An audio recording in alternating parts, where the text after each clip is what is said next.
She was rejected by 7 men, burned, unwanted, and left to rot in a town that had already written her funeral. But the 8th man who looked at her didn't see damaged goods. He saw someone who already knew how to survive pain.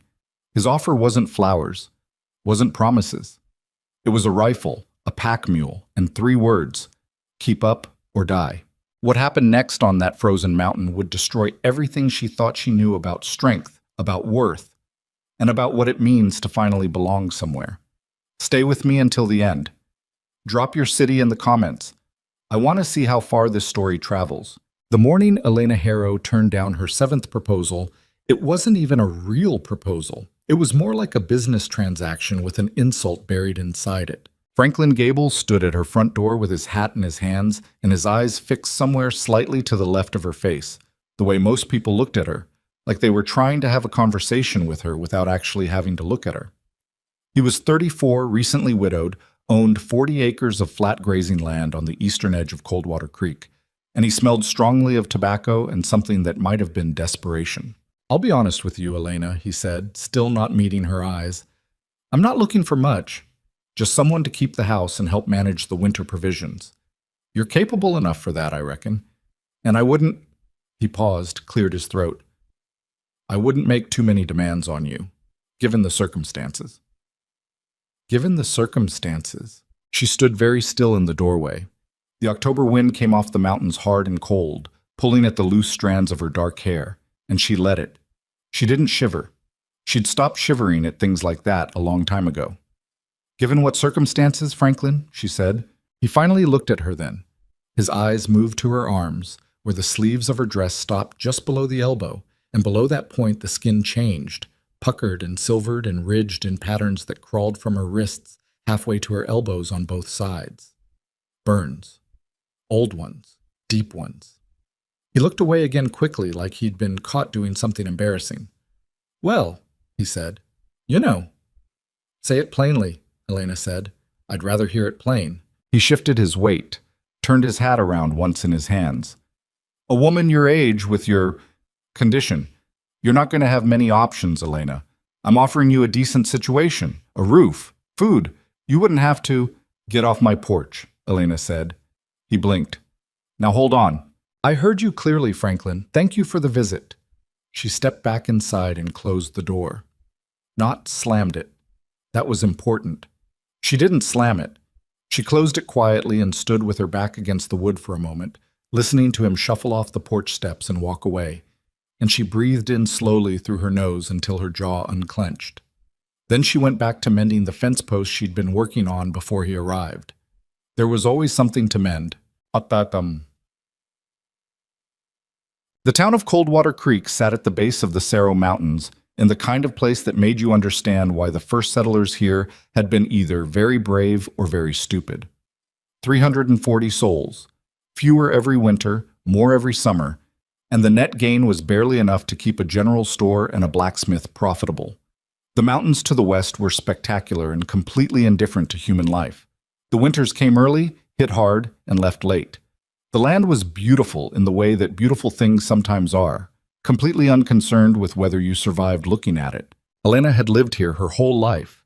She knew every face, every name, every piece of gossip that moved through the town the way weather moved, fast and without your permission. She knew who owed money to whom, which marriages were unhappy, whose children were kind, and whose were already learning their parents' cruelty. And she knew, with complete clarity, what the town thought of her. At 26, she was what the older women called settled into her situation, which was their polished way of saying given up on. She owned a small house on the edge of town that had belonged to her mother, kept a modest kitchen garden, took in sewing and mending work, and had done so alone for 4 years since her mother died. Before that, she'd helped care for her mother through 2 years of slow decline. Before that, she'd spent a year recovering from the fire that had taken the barn, almost taken the house, and had taken both of her arms from the elbow down in terms of the skin being what it used to be. She was 12 when the fire happened. She was 26 now. 14 years was a long time to be defined by something that lasted 20 minutes. The rejections, if you could call them that, which most of them barely qualified as, had started when she was 19. Her mother had still been well then, and the subject of Elena's future had been a source of quiet but persistent worry. A woman needed a husband. A woman alone in a place like Coldwater Creek was a woman one bad winter away from catastrophe, and everyone knew it. The first was Thomas Whitley, who'd been kind about it at least. He told her that he cared for her a great deal, but that his family had concerns. His family's concerns were that his children, hypothetical future children, would have a mother people stared at. He'd looked genuinely pained saying it. She'd told him she understood. She had understood. The second was worse because he hadn't been kind about it at all. His name wasn't worth remembering anymore. Numbers 3 through 6 blurred together in the way that repeated small humiliations tend to. You stop cataloging the specific details and start just storing the general shape of the feeling. And the feeling was always the same, the sideways looks, the excuses that weren't quite excuses, the careful dance around the real reason, which was always, eventually, the arms. Her arms, which had pulled her screaming out of a burning barn at age 12. Her arms, which had mended fences and carried firewood and patched roofs and kept her mother alive and kept herself alive for years since. Her arms, which apparently disqualified her from being considered a full human being worth committing to. Franklin Gable had been number 7, and he hadn't even had the decency to pretend it was anything other than what it was, a transaction where she was the lesser commodity. The day after Franklin's visit, Elena was at the general store when she heard them talking. She'd come for flour and lamp oil, and she'd been in the back of the store near the dry goods shelves when Margaret Holt and Cecily Pruitt came in together, which was how those two always moved, like a single organism that had learned to generate gossip through some kind of biological process. They didn't see Elena. They rarely saw Elena, even when they were looking right at her. 7 men, Cecily was saying, shaking her head with the particular pleasure of someone who found other people's misfortune very nourishing. 7. Franklin Gable was her last real chance, you know. After him, I don't know who's left. She's stubborn, Margaret said. Always has been. Her mother was the same way. It's not just that. Cecily lowered her voice, which in her case meant she was about to say something she was pretending not to enjoy. It's those arms. You know men, Margaret. They want a certain kind of woman, and Elena is, well, she's difficult to look at. She works hard enough, Margaret allowed in the grudging tone of someone granting a small point they wish they didn't have to grant. Work doesn't keep you warm in January. Work doesn't give you children. And who's going to look at those arms across the breakfast table every morning for 40 years? Cecily sighed. It's sad, really. She had a pretty face once, before everything made her so hard. Elena picked up her flour and her lamp oil. She walked to the counter, set them down, paid for them without looking at either woman, and left the store. She walked home at exactly the same pace she'd walked there. She unloaded the goods. She made herself tea. She sat down at the kitchen table and she stared at her hands, both of them, the scarred wrists, the ridged and silvered skin, and she thought very clearly, I am running out of options. It wasn't a dramatic thought. It was a practical one, which was somehow worse. A woman alone in Coldwater Creek could survive a winter, maybe 2, on careful management and sheer determination. She'd done it. But there were things she couldn't do alone, things she couldn't earn enough from mending and sewing to pay for. The roof on the east side of her house needed replacing before the heavy snows came, and she didn't have the materials. And she couldn't get up there herself safely, and there was no one she could ask. Last winter, she'd slept with 2 extra quilts because she couldn't keep the wood stove burning efficiently enough. She'd lost 4 of her 6 chickens to a fox she'd heard but never been able to track. She'd gotten sick in February with a chest cold that had lasted 3 weeks, and she'd been alone in that house, coughing and half delirious, with no one who thought to check on her. She was tough. She was resourceful. She was stubborn in the way that people have to be stubborn when stubbornness is all they have. But the margins were getting thinner. She had heard about Silas Mercer the way you heard about most things in Coldwater Creek, through other people talking about him when they assumed you weren't listening. He came into town roughly once a month for supplies, which was how most of the mountain trappers operated. He wasn't from here originally. Nobody seemed to know where he was from originally. And he'd been working the Upper Cerro Range for somewhere between 5 and 8 years, depending on who you asked and how reliable their memory was. He traded furs, mostly, kept to himself, had a reputation for being competent in the wilderness and difficult in conversation, which out here was a combination that inspired more respect than most social graces would. She'd seen him twice before, both times from a distance. He was large in the way that men who work physically demanding jobs in cold climates tend to be. Broad through the shoulders, solid, with the kind of build that came from necessity rather than vanity. Dark beard kept short, but not neat. He moved with the particular economy of someone who spent most of their time in places where wasted motion could cost you something. She hadn't thought much about him before. He was mountain people. She was town people. Their worlds overlapped only in that they shared the same general geography. That changed on a Thursday in late October when she was splitting wood in her backyard and he appeared at her fence gate. She heard the gate open and turned around, axe still in her hands, and he was standing there looking at her with the most direct, uncomplicated gaze she'd encountered in recent memory. Not staring at her arms, not looking away from them either, just looking at her, the way a person looks at another person when they're actually paying attention. "Elena Harrow," he said. "That's right." He had a leather bag over one shoulder and he was wearing a canvas coat that had been repaired in several places and repaired well. His boots were the kind of boots that had actually been broken in by real use rather than worn for appearance. Small things.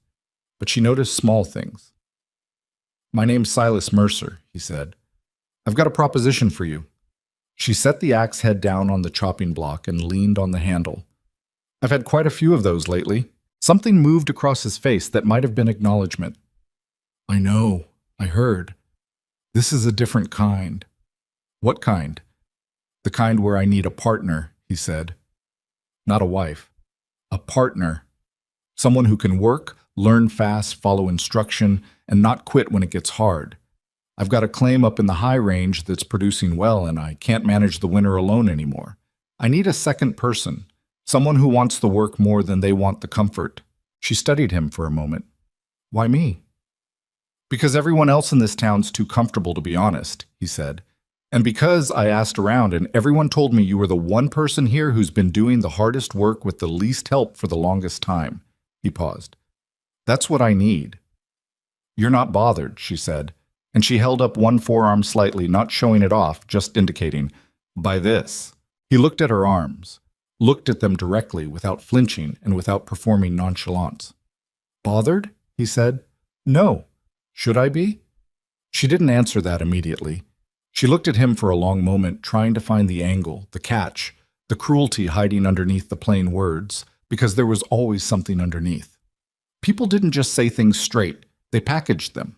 But he stood there at her gate in his patched coat and his worn-in boots, and he looked right at her and didn't elaborate because apparently he'd said what he meant and didn't feel the need to keep talking. "When would we leave?" she said. 3 days, he said. "I need to restock supplies. After that, we ride at first light. And if I decide it's not working, then you come back," he said. "I'll get you back to the trailhead safe. No debt, no obligation. I'm not trapping you." A pause. "That's not how I operate."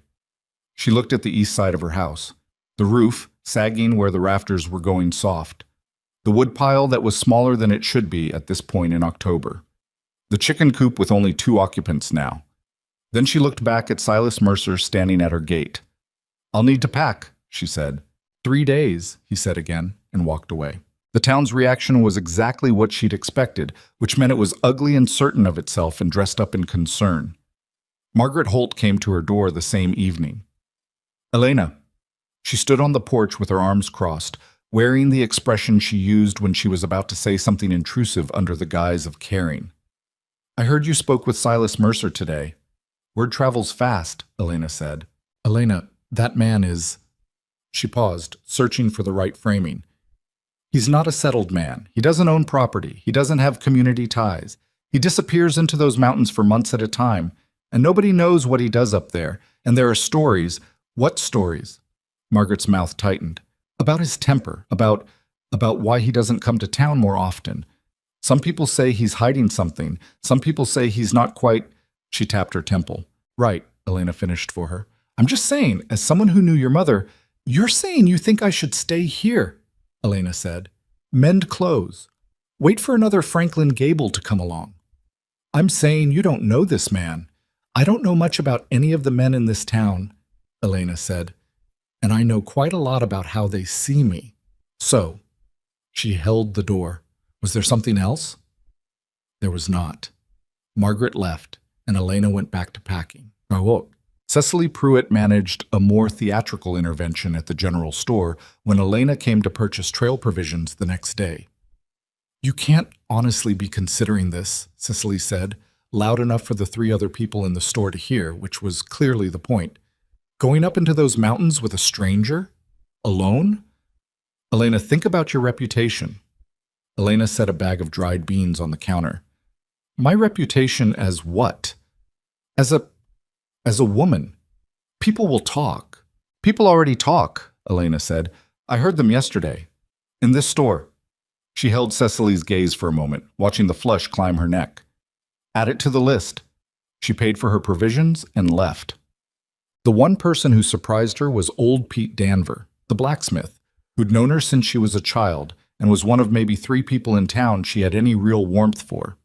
He found her at the livery where she was checking over the horse she planned to take, a steady dun mare named Biscuit, who was not beautiful but was honest about her capabilities and limitations, which Elena respected. Pete leaned on the stable door.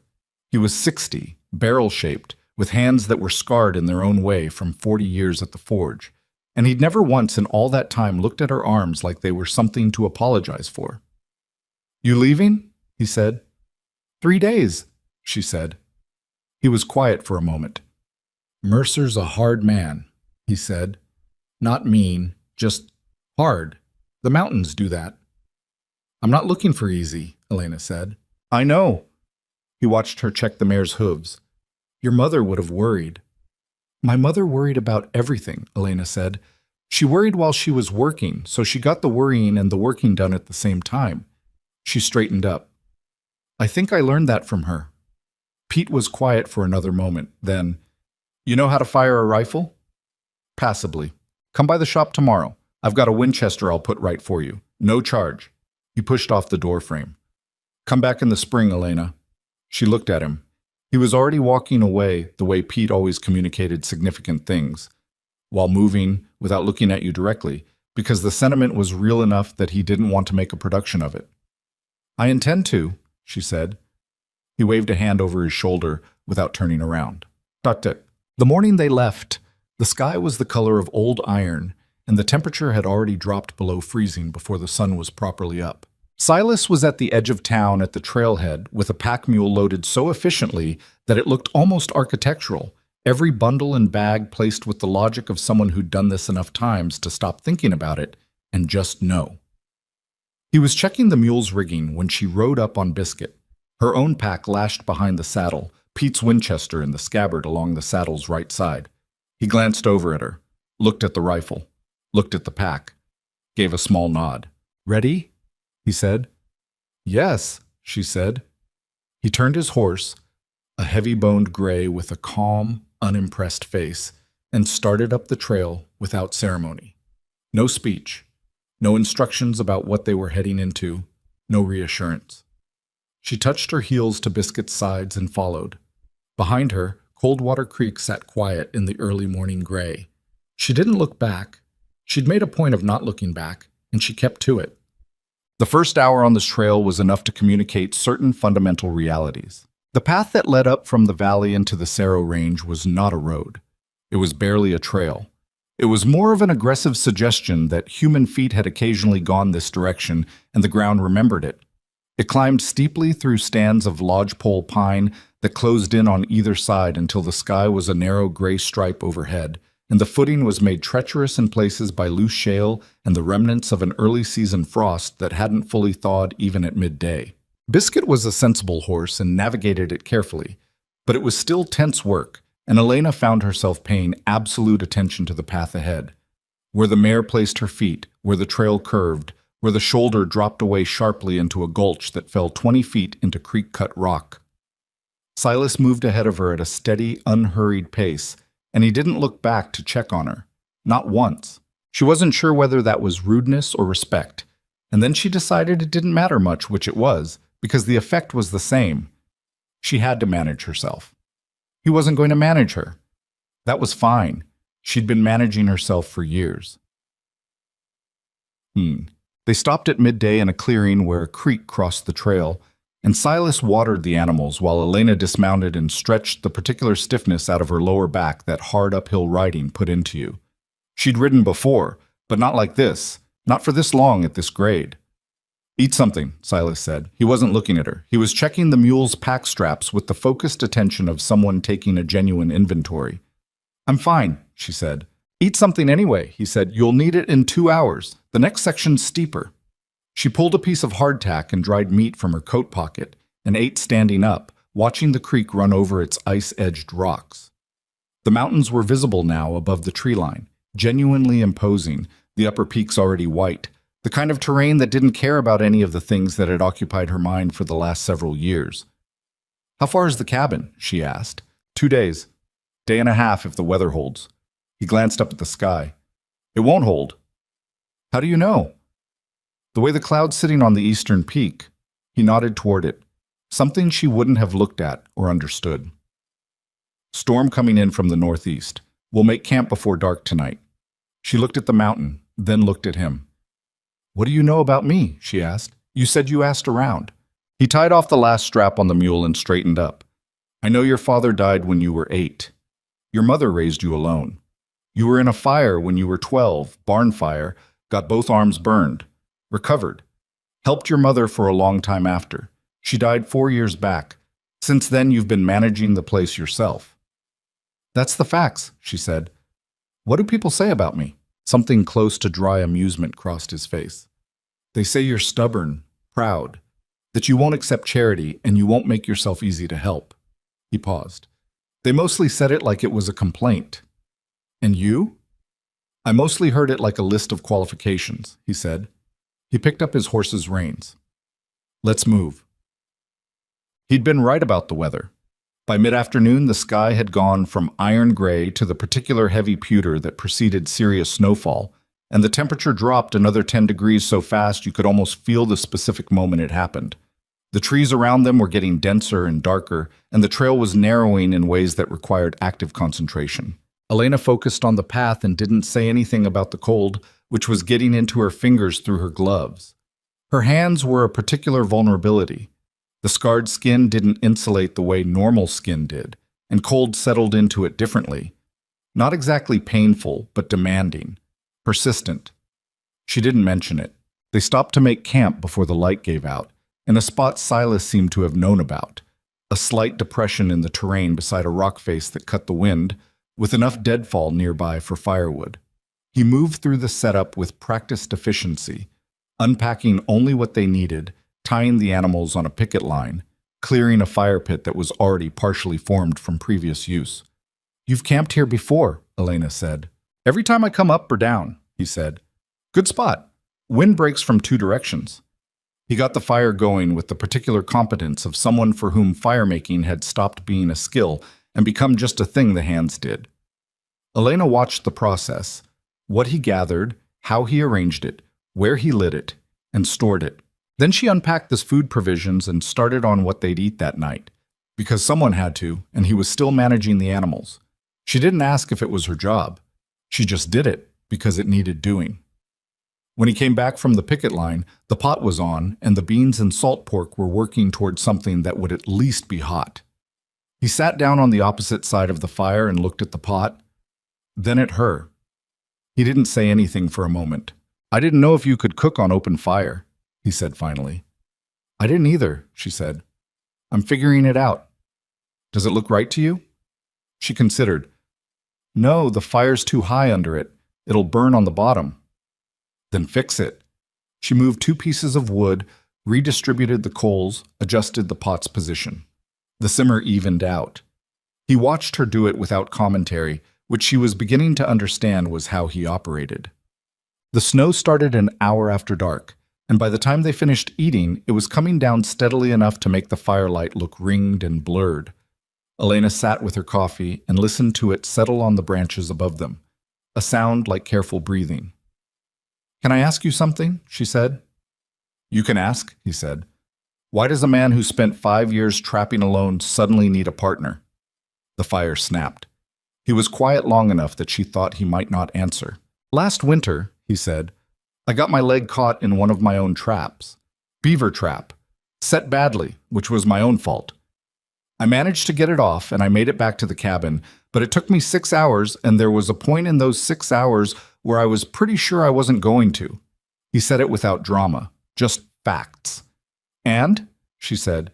"And I made it, but I spent the next 2 weeks laid up, and I had to ration what was left of my provisions because I couldn't hunt, and I couldn't do half of what needed doing." He looked at the fire.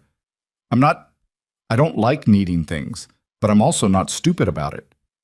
"You could have hired a man," Elena said. "There are men in town who'd work for wages. Men with options won't work hard enough," he said. "They'll leave when it gets bad because they've got somewhere to go back to." He looked at her across the fire.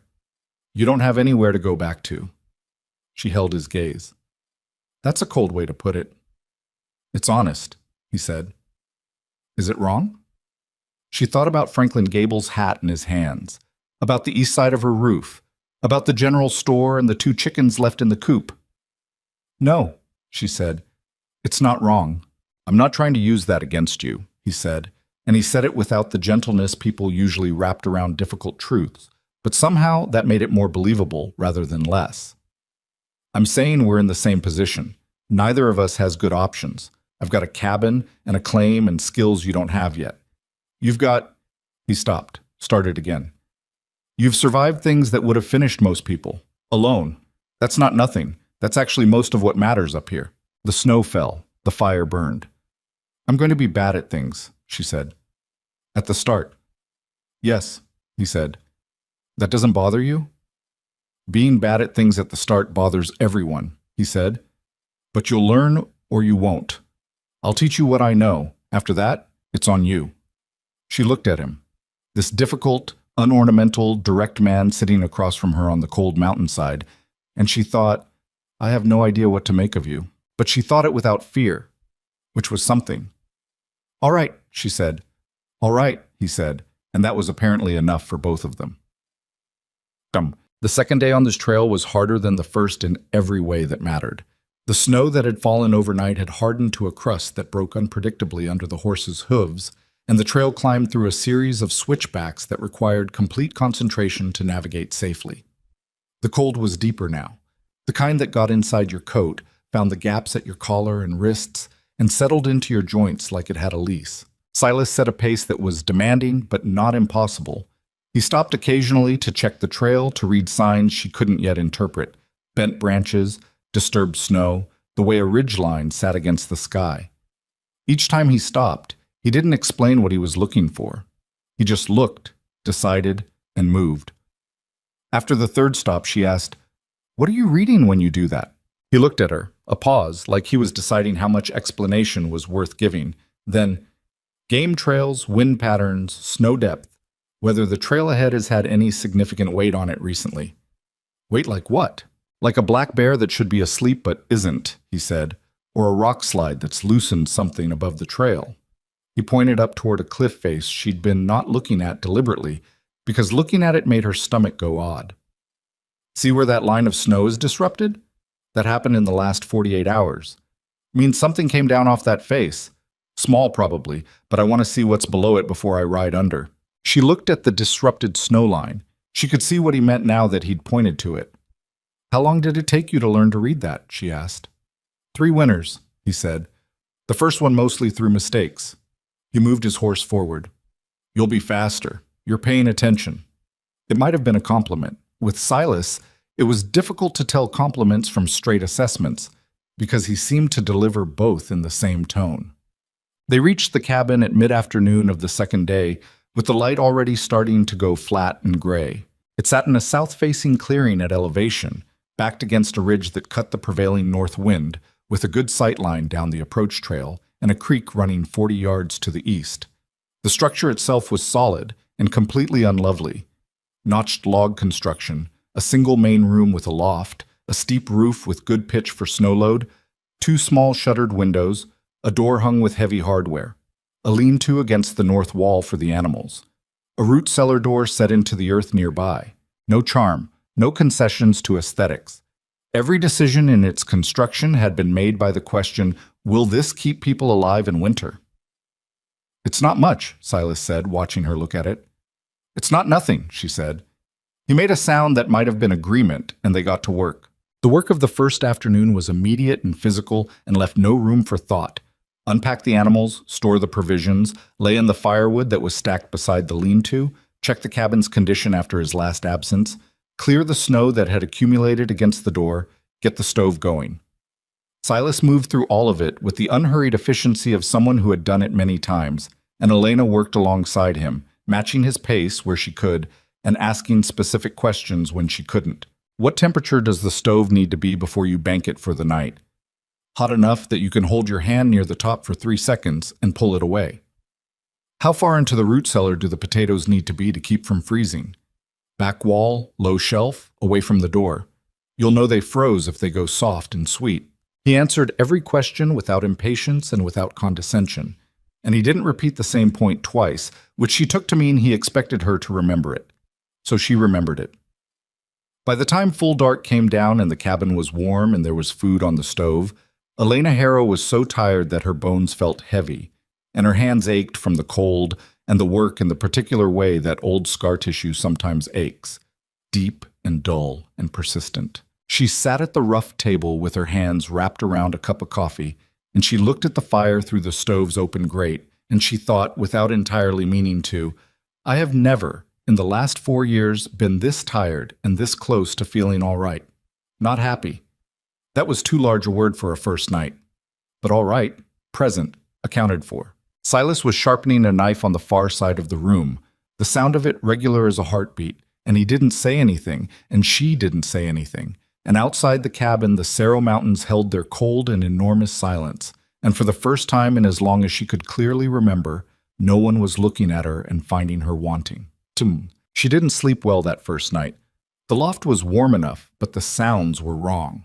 Different mountain sounds than she was used to, the way the wind handled the eaves, the deep creaking of the logs as the temperature dropped.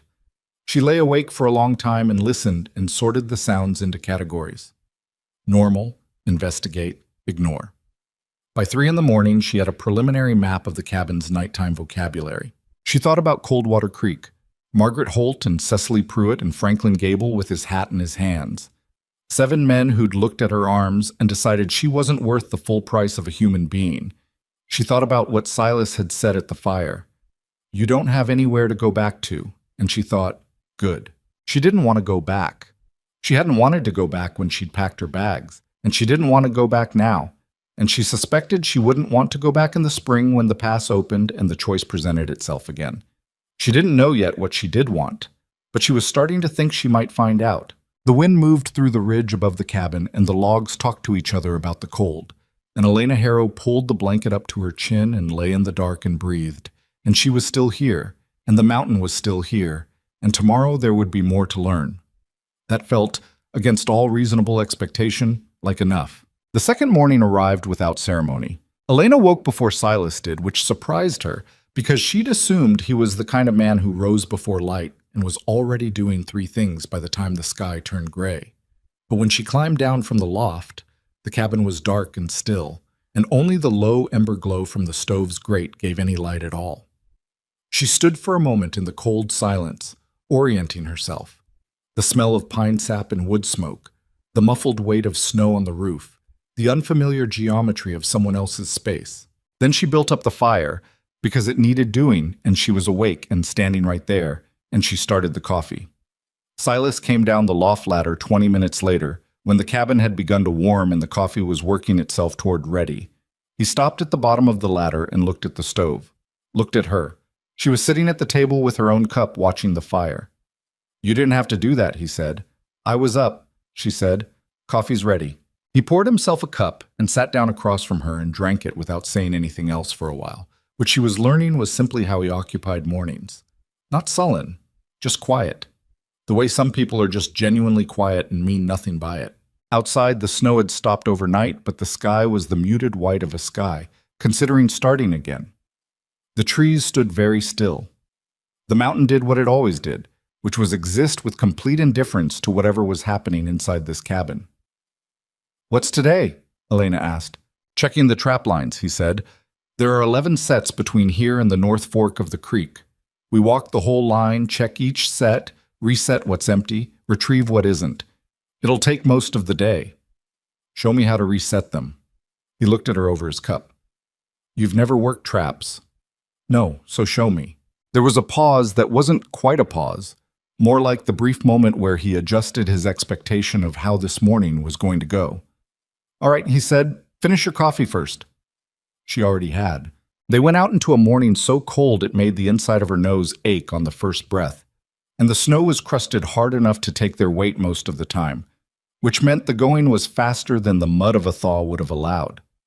Silas moved with the directional certainty of someone navigating a familiar room in the dark, and Elena followed him through stands of spruce and along a frozen tributary of the main creek, watching how he read the landscape. The first trap was empty, and he showed her how to reset it, the mechanism, the placement, where to put the bait, how to cover it so it looked like nothing. He was specific, and he used very few extra words, which she'd already decided was the most efficient way to actually communicate information to someone who was paying attention. She knelt in the snow beside him and watched his hands, and then he watched her do it, and she got 3 of the 4 steps right on the first try. Tension's wrong, he said. You want it lighter than that. Too heavy, and a small animal trips it and doesn't get caught, just gets spooked. She adjusted it. He checked it without touching it, just looked at the set. Better, he said. They moved to the next one. By the 3rd trap, she was doing it without instruction. By the 5th, she was doing it faster than she'd expected. Her hands ached in the cold. They always ached in the cold. That was just a fact of her life she'd made peace with. But they worked. The scarred skin stretched differently when her fingers moved in certain ways, a sensation that was neither pain nor not pain, and she'd learned long ago to simply reclassify that particular feeling as information rather than complaint. The 7th trap had a mink in it, and watching Silas deal with that was something she absorbed with her whole attention, because there was a practicality to it that required facing directly. She'd gutted chickens. She understood that things died so other things could live. But this was different in scale and intimacy, and she made herself pay attention without flinching, because flinching was a luxury she suspected this environment didn't budget for. You all right? Silas asked, not looking up from what he was doing. Yes, she said. He glanced at her then, briefly. Whatever he saw seemed to satisfy him, because he went back to work without comment. At the end of the trap line, with 4 animals retrieved and every set either confirmed or reset, they stopped at a flat rock above the creek where Silas apparently sometimes took a rest on this walk, because there was a specific quality of familiarity in how he sat down on it. Elena sat beside him. Not close, just on the same rock. The creek below them was frozen at the edges and running black-dark in the center channel. The spruce trees on the far bank were heavy with snow and very still in the windless air. It was, objectively, a beautiful view, in the way that places are beautiful when they don't need you to think so. 11 traps is a lot to check alone, Elena said. Yes, he said. Was it more? Before? He was quiet a moment. 18. I pulled 7 sets last winter when I couldn't get out to maintain them. He looked at the creek. You let a trap go unattended too long, you lose the catch and you lose the trap. Not worth it. So you can go back to 18. Eventually, he said, when you know the line well enough to run half of it alone. She considered that. The idea of running half this line alone, reading the trail, resetting the mechanisms, navigating back, felt simultaneously distant and not entirely impossible, which was, she was realizing, the particular geography of every new skill. It moved from impossible to not entirely impossible faster than you expected if you paid attention and didn't stop when it was hard. How long? She said. Till you can run it alone? 2 weeks, maybe 3, depends. He paused. You learn faster than I expected. You expected badly. I expected average, he said. Most people are average. She thought about saying something to that and decided not to. The compliment, if it was one, sat better without her picking at it. They went back. The afternoon was different work, skinning and stretching the pelts, which required a particular combination of technique and patience that Silas demonstrated once, slowly, talking through what his hands were doing in a way that was the most consecutive speech she'd heard from him.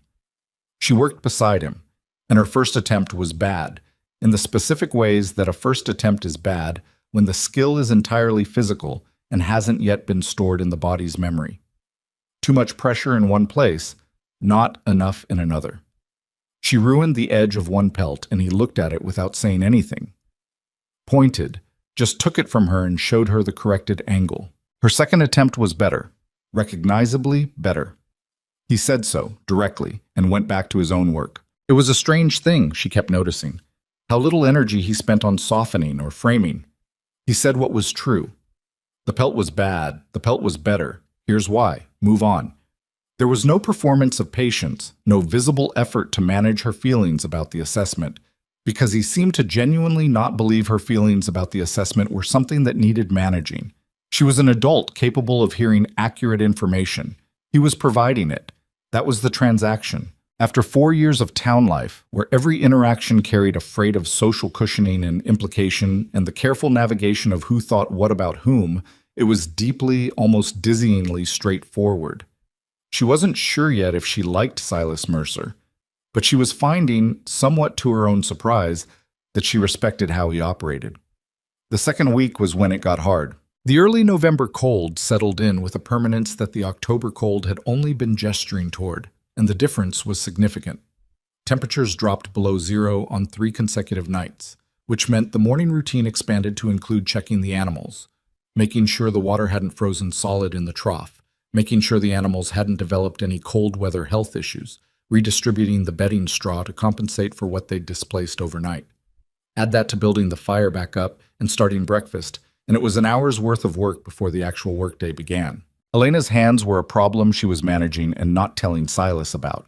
The cold did something specific and unpleasant to the scarred skin.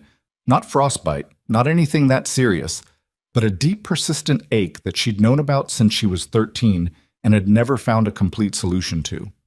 She'd brought extra wool wrap specifically for her forearms, and she used it, and she kept moving because movement helped, but there were mornings when lacing her own boots was a slower process than it should have been, and she did it in the loft before coming down so Silas wouldn't see it take that long. On the 9th morning, she came down from the loft to find him at the table with a small tin of something that smelled strongly of pine tar and rendered fat, and he pushed it across the table toward her without preamble. "Bear grease with pine oil," he said. "For your hands. I should have mentioned it earlier." She looked at the tin. "How did you—" "You favor your right hand in the cold mornings," he said. "Your left is worse." He picked up his coffee. "It's not a cure, but it helps." She stood there for a moment with her hand on the tin. Something complicated moved through her chest. Not embarrassment, not quite, but something adjacent to it. Being seen doing something she was working to hide was different from being seen in the ways she was used to. This wasn't pity. It was just attention. Practical, accurate, without judgment. "Thank you," she said. "It's useful information," he said. "If your hands aren't working, things don't get done. I'd rather know than not know." She sat down and used the salve, and by mid-morning her hands were measurably better. Not good, but better. And she spent the rest of the day thinking about the difference between someone accommodating your weakness and someone simply working around it the same way they'd work around any practical obstacle. The distinction felt important, though she would have had trouble articulating exactly why.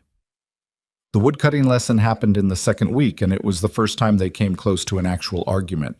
There was a dead spruce at the edge of the clearing, fallen partially, held up by its neighbor at a dangerous angle, and Silas wanted it down and cut before the next big snow weighted it further and made the whole thing unpredictable. He showed Elena what he wanted: where to cut, how to control the fall, how to read which way a partially downed tree would go. She watched. She went to make the cut. He stepped in and corrected her footing. "Other side," he said. "You're standing in the fall zone." "I'm fine," she said. "I can see the angle." "You're standing in the fall zone," he said again, flat. "Move." She moved because he wasn't wrong about the angle, and she knew it, but something in being corrected, being physically redirected, even accurately, put a hard edge into the interaction. "I'm not careless," she said. "I know that." His voice didn't change. "But you're new to this particular kind of careless, and those are the worst kind because you don't know yet what you don't know. Move your left foot 6 inches back and you're out of the zone. She moved her foot, made the cut. The tree came down exactly where he'd said it would, and her footing was right, and she was out of the fall zone, and she knew all of that while also being aware that something in her chest was still tight with the friction of it. They worked in silence for 20 minutes, cutting the fallen tree into rounds, and then she said, "I know I'm new to this." "I know you know," he said, not stopping his work. "I don't need to be managed like I'm fragile." He stopped then, set down the saw, and looked at her. "Did I manage you like you were fragile?" She thought about it honestly, which she made herself do. "No," she admitted. "You moved me out of a fall zone, which is something I do for any person standing in a fall zone," he said. "Doesn't matter who." Another silence, this one shorter. "All right," she said. "All right," he said, and picked up the saw again. That was the closest they came to a real argument, and the fact that it resolved the way it did, not through one of them conceding more than was accurate, not through apology that wasn't warranted, but through both of them saying what was actually true and landing on the honest ground between them, told her something about how this arrangement might actually work. It wasn't comfortable exactly, but it was honest, and she'd started to think honest was worth more than comfortable, out here where comfortable was mostly unavailable anyway. 3 weeks in, Silas left her alone at the cabin for the first time. He needed to check a section of the upper trapline that required a full day out, and she needed to stay back to finish the work on a batch of pelts that had to be processed while the temperature was right.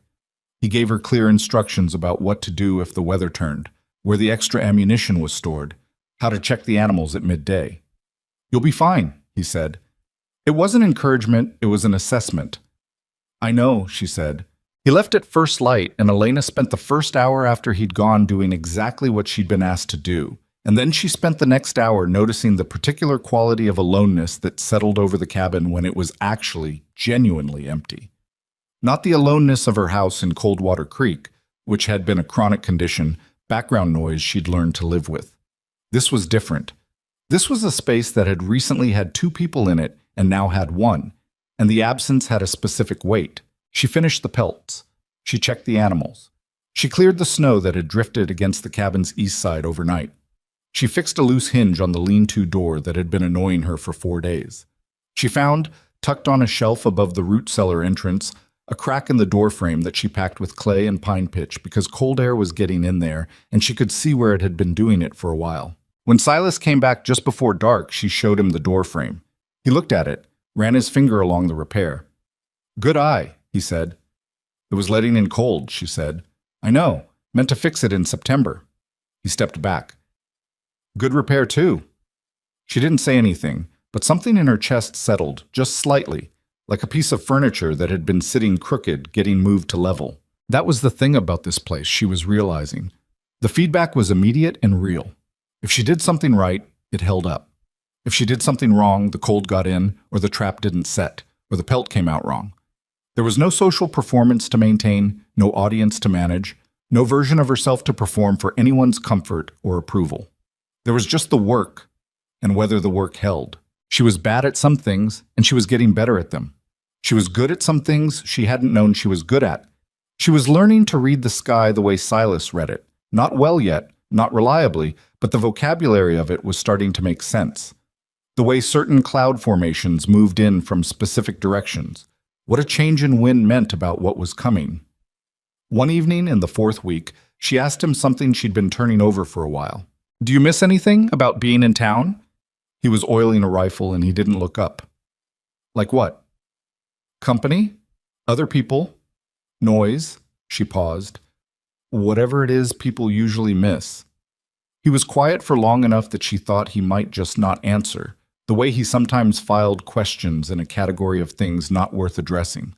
"I miss the blacksmith sometimes," he said. "Pete Danver. He's the only person in that town I can have a conversation with that doesn't make me tired." Elena looked up. "Pete was the one who gave me the rifle." "I know," Silas said. "He told me when I asked around about you." Something almost like amusement crossed his face.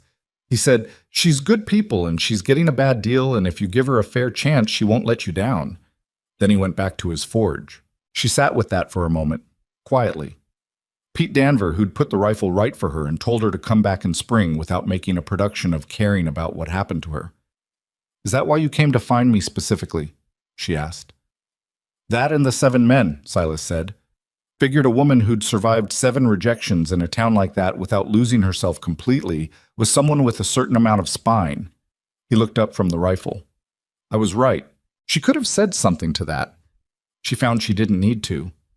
Outside, the mountain held its cold and enormous patience, and the fire in the stove worked steadily at the dark, and Elena Harrow sat in the warm, rough-walled cabin with her scarred hands around a tin cup and breathed in and out with something unfamiliar lodged quietly in her chest. It took her a while to identify it, because she was out of practice with it. It was the low specific warmth of feeling like she was in the right place. Not a comfortable place. Not an easy place. A place where her roof was solid and her work was real, and someone had bothered to ask Pete Danver about her, and had heard what he said, and had ridden to her fence gate in a patched coat and offered her the only proposition that had ever made any sense. She drank her coffee, and the fire burned, and the snow came down soft and steady outside, and she didn't feel like the woman Coldwater Creek had decided she was. She felt like whoever she was still in the process of becoming. December came in like something that had been waiting to happen. The signs had been building for 3 days before the real storm hit. A particular stillness in the air that Elena had learned to read by now. The way the temperature dropped in a specific uneven pattern rather than the steady fall of an ordinary cold night. The behavior of the animals growing restless and reluctant in a way that wasn't their usual reluctance but something more pointed. The gray jays that had been working the edges of the clearing for scraps disappeared entirely 2 days before the storm, which Silas said was the most reliable indicator he knew. When the jays leave, you've got 48 hours at most, he told her, standing at the cabin door looking at the empty tree line. And then what? She asked, though she already half knew the answer. And then you don't go anywhere, he said. They spent those 48 hours preparing with a focused urgency that had its own rhythm, pulling the trap lines entirely rather than just checking them, because a blizzard could bury a set so deep you'd lose the mechanism entirely, and Silas wasn't losing 11 trap mechanisms to one storm. Elena ran the lower half of the line herself for the first time, navigating it alone the way he'd said she would, eventually, and she got through it in 2 hours and 40 minutes with only one set she wasn't confident about, which she reset and then reset again until the tension was right. When she came back and told him she'd reset number 7 twice, he nodded like that was exactly the correct decision. They stacked additional firewood inside against the cabin wall, more than seemed necessary, which Silas said was the point.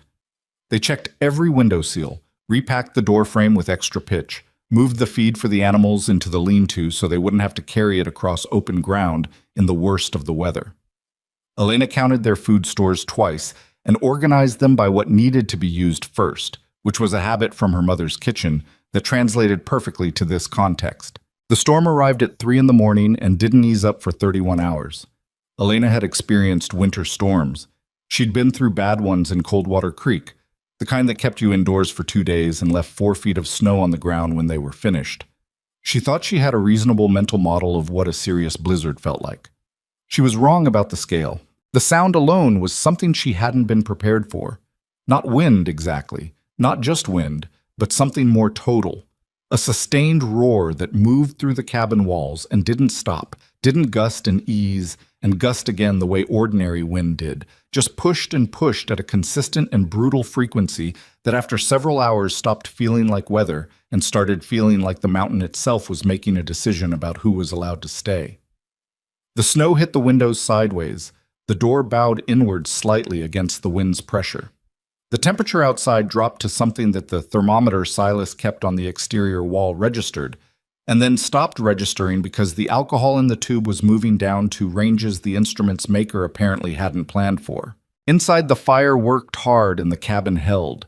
That was what a well-built cabin was for, and Silas had built it for exactly this. Elena kept the stove fed through the night, sleeping in 2-hour intervals and waking to add wood, a rotation she'd established without being told because it was the obvious thing to do and someone had to do it. By noon of the second day, when the storm began to exhaust itself and the roar outside dropped to something closer to a normal howling wind, they had burned through a significant portion of the inside stack. Elena looked at what was left, and then at Silas, and didn't say anything, and he said, "We'll be all right, 2 more days worth at least. Storm's breaking." I know, she said. I already counted. He looked at her with something in his expression she'd started to learn. Not quite a smile, more like the face he made when something lined up the way he'd anticipated it would. Good, he said. The storm broke fully by the following morning and left behind a world that looked like it had been remade while they weren't watching. The snow was chest deep in the clearing and had drifted against the cabin's north wall to the eave line. The spruce trees were bent under their loads, some of them touching the ground. The trail Silas used to reach the upper section of the trap line, a route Elena had walked 6 times now and could navigate without thinking, was completely invisible beneath 5 feet of white. They spent that first post-storm day digging out, the lean-to first, because the animals needed proper access, then the root cellar door, then a cleared path between the cabin and the woodpile. It was exhausting, grinding work, the snow heavy and compacted in places, and Elena's shoulders were burning by mid-morning and she didn't stop, and Silas worked beside her without comment until the paths were clear and the animals were checked and the day's wood was inside. That evening, she was so tired she fell asleep sitting up at the table, coffee going cold in her hand, and came back to herself with a jerk to find Silas had put a second blanket over her shoulders at some point. He was at the other side of the room, sharpening the same knife he always seemed to be sharpening, and he didn't look up or acknowledge that she'd been asleep. She went up to the loft without saying anything about it, but she noted it. She had a habit, she was realizing, of noting these things. The bear grease for her hands. The answer given straight, without softening, but also without meanness.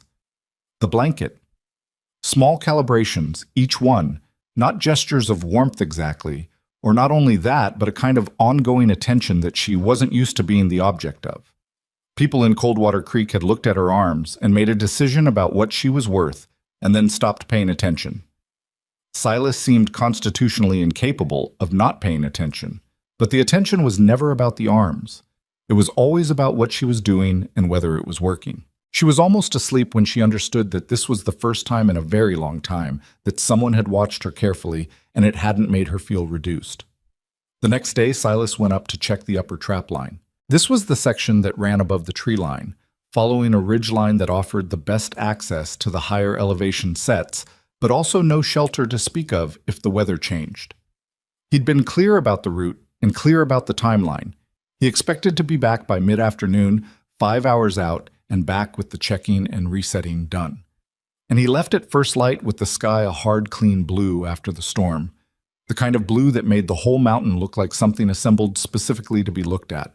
Elena watched him go from the cabin door, then went inside to start the day's work. She processed the last of the pre-storm pelt batch.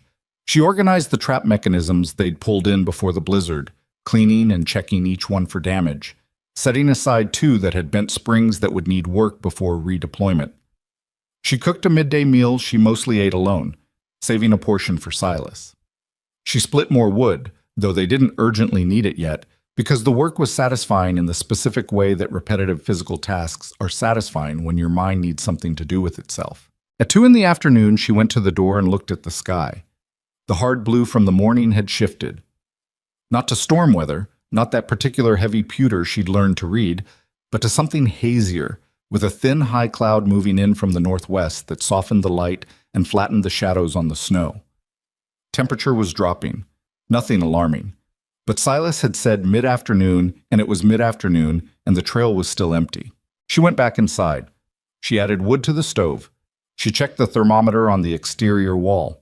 At 3:30, she went to the door again. The trail was still empty. The light was going flat.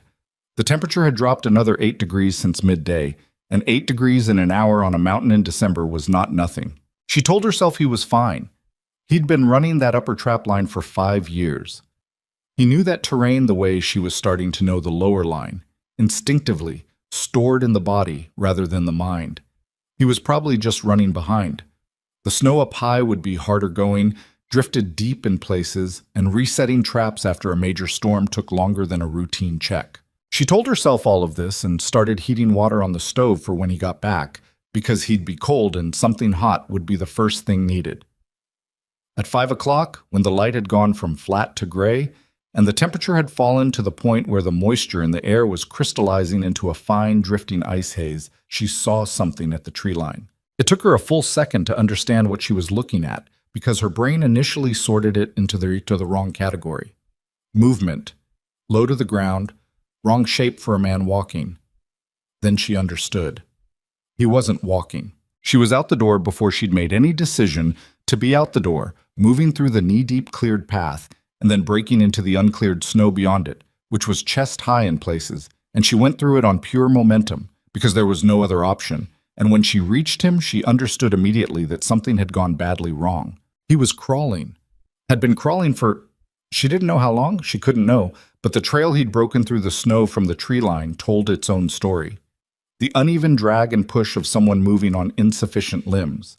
The places where he'd stopped and the impression of his body in the snow showed how long he'd lain there before making himself move again. His face was gray-white in the places that weren't cut, and there was blood on the right side of his head, dried and frozen, from a gash above his temple that had bled significantly and then stopped in the cold. His right arm was held against his body in a way that wasn't natural. His eyes were open and tracking when she got to him, which was the only thing she looked for first, the only thing that mattered immediately. Silas. She got down beside him in the snow. What happened? Snow gave way, he said. His voice was slower than usual, the words less precise, not slurred but labored in a way that frightened her more than the blood did. Above the second set on the high line, Cornies. I went down, maybe 15 feet, hit the rock face. Can you stand? I couldn't 20 minutes ago. A pause. Try again now. She got her shoulder under his left side. He was a large man, and he was dead weight in the ways that mattered, and when he tried to push up with his legs, the right one held, and the left gave way, and he made a sound she'd never heard from him before. Short, involuntary, the sound of pain that exceeds the point where you can choose not to respond to it. Left leg, she said. I know, he said through his teeth. Is it broken? A pause where she could see him running some internal assessment. I don't think so, but the knee's wrong. Something in the knee. She reorganized, got him up on his right leg with his left arm over her shoulders and her right arm around his torso, and they moved toward the cabin in a staggering three-legged arrangement that was almost comically bad in execution and had no alternative. He was carrying as much of his own weight as he could, which wasn't much. She was carrying the rest. It was 40 yards to the cabin door, and it took them 11 minutes, and by the time she got him through the door and onto the bunk against the wall, she was breathing hard, and her legs were shaking from the effort, and she ignored all of that completely. Stay still, she said, and she meant it as an instruction rather than comfort, and he took it that way, lying back against the bunk with his eyes closed and his breathing shallow in a way that was still frightening. She moved. The water on the stove was hot. She brought it with clean cloth, and she dealt with the head wound first because head wounds bled dramatically and needed assessment before anything else. Her mother had told her that years ago, and the information had stayed. She cleaned it and looked at it, and it was a bad cut, but not deep enough for the bone, not as bad as it had looked with the dried blood, and she packed it and tied it off with a strip of cotton.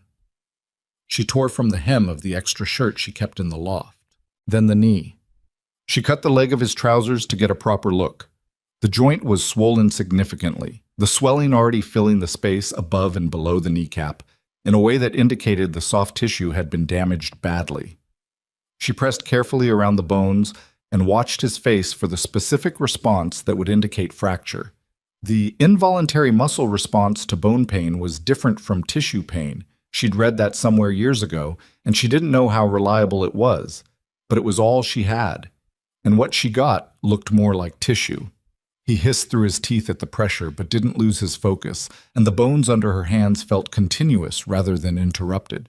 I think it's the ligament, she said, or the cartilage, not broken, but you're not walking on it for a while. How long? He said. I don't know. She sat back. I'm not a doctor. Best guess. She thought about it honestly. Weeks.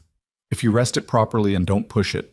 If you don't rest it properly, she looked at him, longer and worse. He received that without argument, which told her more about how bad he felt than anything else he'd done since she got to him. Silas Mercer's default response to most physical information was to apply it directly to the question of what he needed to do next. When he lay quiet with his eyes closed and didn't immediately start planning around the injury, she knew he was badly spent. She got the fire higher. She made broth from the bones she'd been saving. Her mother's protocol for illness and injury, bone broth, the thing you made when you needed something that was almost food, but easier on a damaged body than food. And while it worked, she elevated his knee on a folded blanket and packed snow from just outside the door into a cloth and laid it across the joint, which was the only thing she knew to do for swelling, and it was the right thing. She was almost certain. When the broth was ready, she helped him sit up enough to drink it, and he drank it without complaint, which was also not like him. "You sat out there in the snow for a long time," she said. "Had to rest. Every 20 yards, maybe." He looked at the ceiling. "I wasn't sure I was going to make it back." She'd known that from the trail in the snow. She didn't say so. "But you kept moving." Stopping permanently wasn't an option, he said, which was, she thought, probably the most Silas Mercer thing she'd ever heard him say. She checked the head wound again and changed the packing. The bleeding had fully stopped. The cut would scar, but it wasn't going to give her any more trouble tonight. The knee was another matter. The swelling had not gotten worse in the last hour, which she was counting as a moderate victory, and she'd wrapped it firmly but not too firmly, a distinction her mother had been specific about and she'd been specific in her own memory about. He slept before the broth was finished. She stayed up. She fed the fire through the night, the same 2-hour rotation as during the blizzard, but with a different quality of alertness. During the blizzard, she'd been managing a building, making sure it continued to function. Now she was managing a person, which was harder because buildings didn't have fevers. The fever came on around midnight. She'd been watching for it, and she still felt her stomach drop when she put her hand to his forehead and found the heat there. Not extreme. Not the kind of fever that indicated something systemic and serious was already happening, but present, unmistakable, his body working hard at something. She got the water temperature right. Not cold enough to shock, cool enough to help, and put a wet cloth on his forehead and sat on the edge of the bunk in the firelight and watched him and thought about what else she could do, which was not very much more than she was already doing.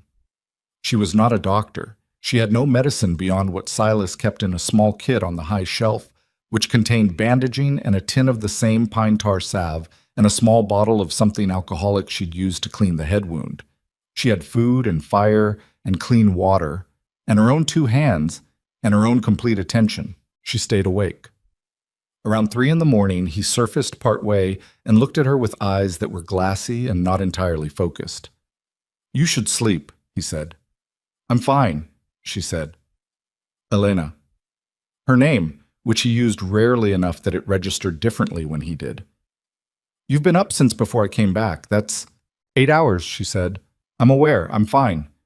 She checked the cloth on his forehead, re-wet it, replaced it. "You had a fever come up around midnight. It's not bad, but I'm monitoring it." He looked at her for a moment. The firelight was unsteady and warm, and it made the lines of his face look softer than they usually did, which she thought was probably the firelight and the exhaustion and the injury, and had nothing to do with him. "You don't have to stay up," he said. "I know I don't have to," she said. "That's not what's happening." He was quiet. She thought he'd gone back to sleep, and then he said very quietly, "Thank you for coming out." "You were in the snow," she said simply. She heard him exhale. Something in the quality of it suggested he understood that she meant there was nothing to thank her for because what she'd done was simply the thing that was obviously necessary, the same way he'd told her to move out of the fall zone, the same way he'd pushed the bare grease tin across the table.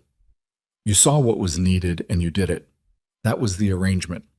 That was what 2 people in a place like this were when it was working. The fever broke by morning. She knew it when she put her hand to his forehead at 5 a.m. and found it cooler, the particular shift from dry heat to a light dampness that meant his body had done what it was working on and succeeded. She let herself exhale completely for what felt like the first time since she'd looked out the cabin door at 3:30 the previous afternoon. He was asleep, and his color was better, and his breathing had evened out into something slower and more settled.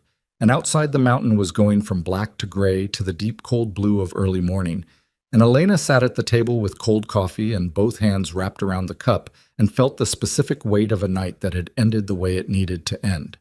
She was still sitting there, 40 minutes later, when the sound of hoofbeats came up the trail. She heard them before she understood them. 3 horses, moving fast for conditions, and 3 horses moving fast up this trail at 6 in the morning was not a normal thing. She was at the door before she'd made any decision to be there, the way she'd moved through the snow the previous afternoon, and she opened it and looked out at the clearing. 3 men came out of the tree line, riding hard, and they pulled up when they saw her in the doorway. They were rough-looking in the specific way of men who'd been outside for weeks without access to anything comfortable. Heavy coats that had started off as decent equipment and had declined, faces badly weathered, the horses showing the particular ribby gauntness of animals that had been worked hard and fed insufficiently. The one in front was the largest, a thick-necked man with a red beard that had grown past the point of intention, and he had a rifle across his saddle that he wasn't pointing at her, but wasn't unpointing either. "Ma'am," he said, and the word had a surface of politeness that didn't go very deep. "Smelled your smoke. We've been out 3 days in the cold, and we're about done." His eyes moved past her into the cabin. "We need food and shelter. Your man around?" Elena stood in the cabin doorway and looked at the 3 of them and assessed very quickly. They were desperate, which was more dangerous than merely hostile, because desperate men made decisions that had no rational floor. The 2 behind the red-bearded man had their hands loose, but their posture was wrong. The particular wrong of people ready to move quickly. "My husband's inside," she said. The word came out without hesitation because it was the most immediately useful word available. "He's unwell. We don't have much to spare." "Well now," the red-bearded man said. "That's all right. We're not asking for much." His eyes told her differently. She held the doorframe with one hand. Behind her, 16 feet away, Pete Danvers' Winchester was on its pegs above the mantel, loaded, which she knew because she'd checked it herself 3 days ago, and nobody had touched it since. "Give me a moment," she said. "I'll see what we can put together." She stepped back inside. She moved to the stove where the morning's broth was warming, and she thought with complete clarity for approximately 4 seconds, which was all she had. Silas was on the bunk 10 feet away, awake now. She could see his eyes open. And he'd heard the voices outside. That was clear, but his left leg was useless, and his head was still not right, and 3 armed men against 1 injured man was arithmetic she didn't like. But 3 armed men against what was actually in this cabin was a different calculation. She lifted the heavy pot of broth from the stove. It was cast iron, full, and the broth was close to boiling. She met Silas's eyes across the room. He looked at her, at the pot, back at her.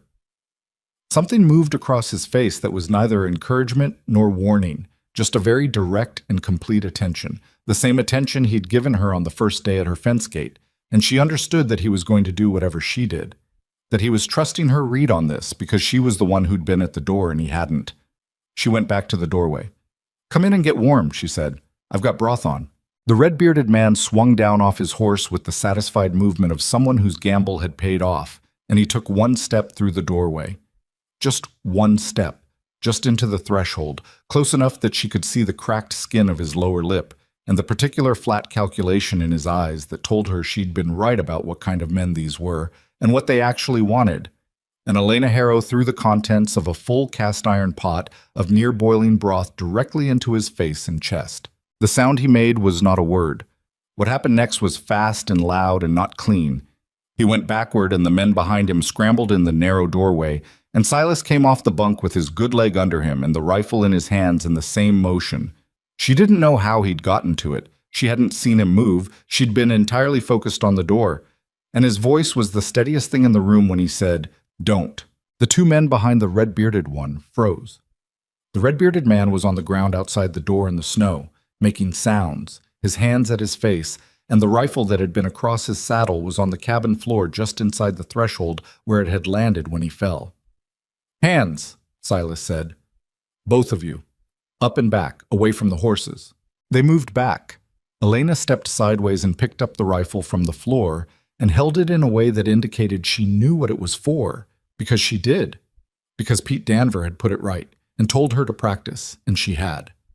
The red-bearded man was on his knees in the snow now, past the worst of the immediate pain, and he was looking up at her with an expression she didn't try to read.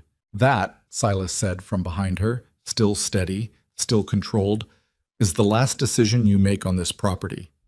He was braced against the doorframe, his bad leg taking no weight, the rifle level and his hands not shaking. "You take your horses and you ride back down this trail and you keep riding. You come back, I shoot from the window and you won't see it coming." A pause.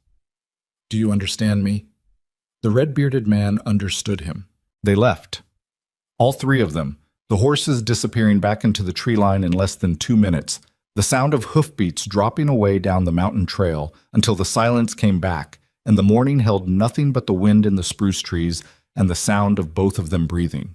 Elena stood in the doorway with the confiscated rifle, and she watched the tree line until she was certain the sound was gone, completely gone. Not pausing and regrouping, but actually leaving. Then she lowered the rifle and turned around. Silas had gotten himself back to the bunk. It had clearly cost him something. His face was drawn in a way that told her the leg had not appreciated any of that, but he was sitting up, and his rifle was across his knees, and he was looking at her. "The broth," he said. "Yes," she said. "That was your idea." "It was available," she said, "and hot." He looked at her for a long moment. She looked back. She was aware distantly that her hands were shaking slightly, not from fear, or not only from fear, but from the particular aftermath of action that the body insists on processing whether you want it to or not. Her heart was still running fast. The cast iron pot was lying on its side in the snow outside the door and would need to be retrieved. "Elena," Silas said. She waited. That was good thinking. She didn't say anything for a moment. Then, "The broth is gone. I'll have to start another pot." He made a sound that she was almost certain, for the first time in their entire acquaintance, was a laugh. She went and retrieved the pot from the snow, and she came back inside and closed the door and started the water heating, and outside the mountain went on with its cold, enormous morning. Like nothing had happened, because as far as the mountain was concerned, nothing had. But inside the cabin, something had shifted. She felt it without being able to name it exactly. Something in the arrangement between them had moved, recalibrated, settled into a different configuration than the one it had been in the previous morning.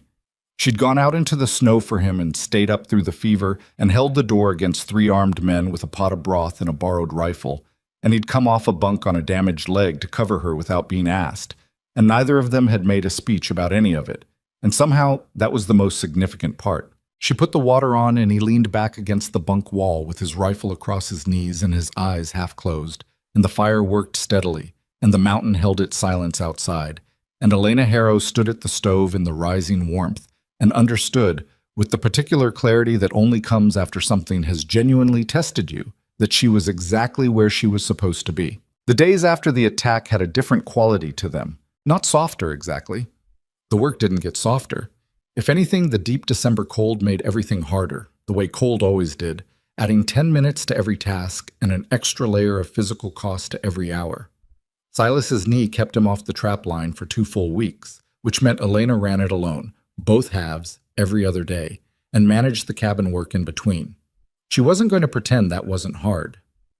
It was hard. There were evenings she sat down at the table and couldn't immediately remember sitting down, the gap between deciding to sit and actually sitting somehow lost in the general fog of exhaustion. But something had changed in the cabin, and she felt it every day. A different quality of atmosphere between them. Less like 2 people maintaining a careful professional distance, and more like 2 people who had seen each other at the worst possible moments and were still here, still functioning, still getting the work done. That kind of knowledge about a person, what they do when it's genuinely bad, settled into the room and stayed. Silas wasn't easy to take care of, and he knew it. The 3rd morning after the drifters, she came down from the loft to find he'd tried to get to the woodpile himself and had made it as far as the door before the knee refused to cooperate, and he was standing in the open doorway with cold air pouring into the cabin and his jaw set in the expression of a man who had run directly into the wall of his own physical limitations and was not accepting this gracefully. "Go back to the bunk," Elena said, without breaking stride toward the door. "I can—" "You can't," she said, "and the door's open. Go back to the bunk." "Elena?" "Silas." She turned and looked at him directly. "You'll wreck the knee worse, and then I'm running the full line every day and managing you while you heal from something you made worse by being stubborn about a woodpile. So go back to the bunk and let me do the woodpile, because it's faster and easier for both of us." He looked at her. She looked back. He turned around and went back to the bunk, which was either good sense or the expression on her face. She suspected both. "I don't like being idle," he said from the bunk while she was getting her coat. "I know," she said. "Do something useful with your hands. Those trap mechanisms need work." He did. She came back in from the woodpile 30 minutes later to find him at the table with two of the bent spring mechanisms laid out, and his knife and the small toolkit he kept for equipment repair, working methodically through the problem. He couldn't walk, but his hands were fine, and his attention was fully functional, and she set the wood inside and started the fire without saying anything about it, and he repaired both mechanisms by midday. This was how they moved through those 2 weeks, finding the work that fit the constraints, adjusting, never quite stopping. She brought him the things he could fix from where he sat. He told her, in more specific detail than he'd previously given, the parts of the upper trap line she hadn't fully learned yet, the landmarks, the particular snow conditions to watch for at elevation, the places where the trail looked solid and wasn't. She took notes in her own internal way, the way she'd been storing his information since the first day on the trail. And she went up there on day 11 of his recovery and ran the full upper line for the first time alone, and got it right, and came back in 2 hours faster than he'd ever done it because she was lighter than him and the snow took her weight differently. She told him the time. He said, "That's fast." The second set needed completely rebuilding, she said. Cornice brought down a branch across it. I had to move the whole mechanism. Where to? She described the new placement. He was quiet for a moment, and she could see him running it against his mental map of that section of line. That's a better position than the original, he said. She didn't say anything, but something in her chest did a small, quiet thing. The knee healed the way injuries at altitude heal, slower than either of them wanted, with setbacks that were disproportionately discouraging relative to their actual medical significance. Day 14, he walked across the cabin without visible difficulty, and she thought, good, almost done. Day 15, he tried to go further than the outhouse, and came back limping worse than he had 3 days prior because the cold had gotten into the joint in a way that undid a week's worth of careful progress. She repacked the joint without being asked and didn't say anything about the setback, because saying something about it would not improve the knee and would only add to the already significant weight of his frustration. He sat still and let her work on it, and then he said, looking at the wall, "I'm not good at this." "Being injured?" she said. "Being—" He stopped, started differently. "Needing things." She sat back. "I know. It's not— I don't mean to make it difficult." "You're not making it difficult," she said, and she meant it accurately rather than kindly, which was the only way she knew how to mean things now, out here. "You're doing what you can with what you've got, same as everything else." She looked at him. The knee will hold eventually. These things take the time they take. He looked at her then, and there was something in his face she hadn't seen before. Not soft, not sentimental, but open in a way he wasn't usually open. The expression of someone whose guard had come down not because they chose to lower it, but because the circumstances had worn it down to something more honest than guarded. "Your mother taught you to do this?" he said. "The medical things. Some of it, the bone broth, the wrapping, the fever watch." She set the cloth aside. "Some of it I just figured out because there was no one else to do it." "When she was sick." 2 years, Elena said. "She was good at dying slowly. She lasted longer than anyone expected." She paused. "I got good at a lot of things during those 2 years." He didn't offer condolence, which she was grateful for because condolence for something 4 years past felt like an imposition more than a comfort.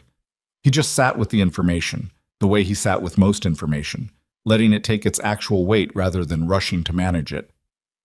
She would have liked the mountains, Elena said, which surprised her slightly because she hadn't known she was going to say it.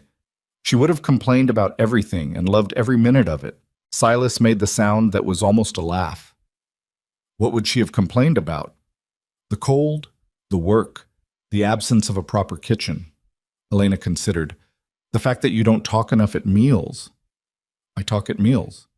You answer questions at meals, Elena said. That's different. He looked at her for a moment. What's the difference? Talking at meals is when you say things that aren't strictly necessary, things that are just conversation, for its own sake. Inefficient, he said, but the corner of his mouth moved. Yes, she agreed. My mother would have thought so too and done it anyway. She picked up the toolkit and put it back on the shelf, and when she turned around, he was still looking at her with that same open quality in his face, and she didn't look away from it, and neither did he. I'm sorry about the drifters, he said. You shouldn't have had to manage that alone. I didn't manage it alone, she said. You were off the bunk with a rifle in about 4 seconds. You'd already handled it by then. We handled it, she said, firmly enough that he let it stand. He let it stand. January settled in around them like something permanent. The cold reached depths that made December feel like a trial run. Mornings where the thermometer read temperatures that made her breath hang in the air for a full second before dispersing, where the moisture in the logs popped and cracked like small caliber shots as it froze and expanded. The mountain in January was not interested in subtlety. It was interested in finding every weakness in every system and pressing on it until something gave, and the only adequate response was to maintain every system with enough rigor that there was no weakness to find. They got good at this together. Not good in the way of people who've found a comfortable routine, but good in the way of people who've learned to work in genuine coordination. The kind that doesn't require explanation because you've done the work together enough times to know where the other person is going to be. She knew, without looking, that he checked the animals before the stove in the morning because the animals were more immediately vulnerable. He knew, without asking, that she did the full trap count when she came back rather than waiting until after she ate, because the numbers were easier to hold accurately before her mind shifted to something else. She started dinner when the light went to half because he was almost always back by the time it was ready. He split the larger logs before dark, so she could manage the morning fire alone without having to wrestle the axe. None of this was negotiated. It accreted, the way shared understanding accretes between people who are genuinely paying attention to each other and to the work.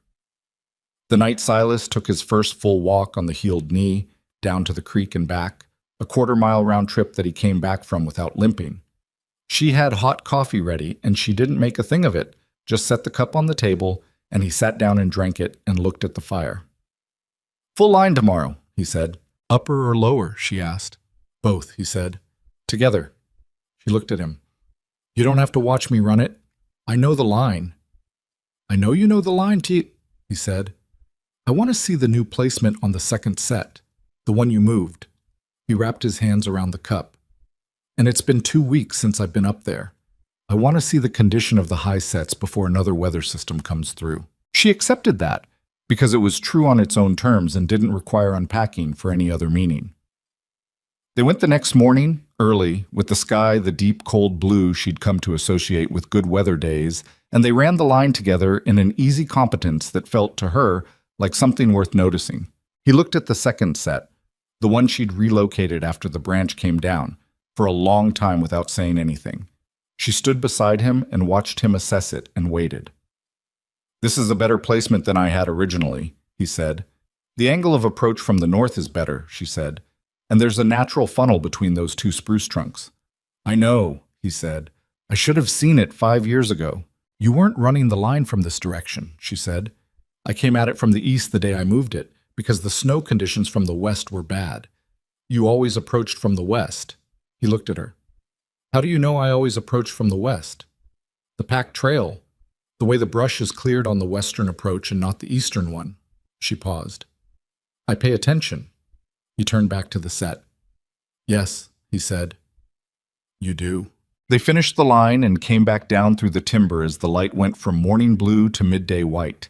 And somewhere in the descent she realized that they were walking at the same pace without either of them adjusting for the other. That their walking speed, like most things between them, had simply found its natural match somewhere in the last 2 months without either of them deciding it should. February was when the fur trading became a real conversation. Silas had been accumulating the winter's pelts in the root cellar, organized by type and quality, and by mid-February the collection was substantial enough that he laid it out one evening to assess and grade. Elena helped him, having learned enough about quality gradation by now to make genuine distinctions. The difference between a prime pelt and a good one, what the buyer in Caldwell would pay for each grade, which pieces could be bundled together for volume pricing. "This is a good winter," Silas said, looking at the spread. "Better than last year?" "By about 40%. He moved a stack of mink to the prime category. Partly the trap line being back to full capacity. Partly, he paused. The second placement, the moved set.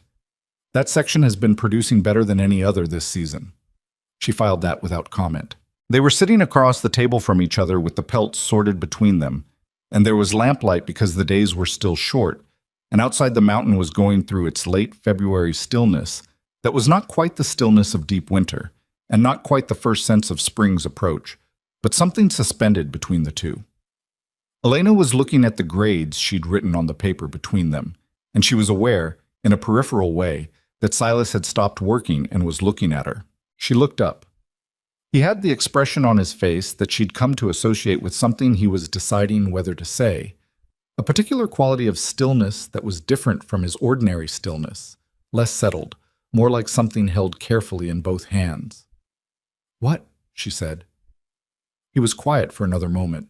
Then, "When the pass opens." She waited. "I've been thinking about what you're owed," he said, "for the winter, the work, everything you've managed." "We agreed on a share of the season's take," she said. "I know what we agreed," he said. "I'm saying it's not enough, given what the season actually was." He looked at the pelts. "I want to give you a portion of the gold from last year's claim as well. Enough to start something new, wherever you want to start it. Enough that you have real options." She looked at him. He wasn't looking at her now, was looking at the pelts.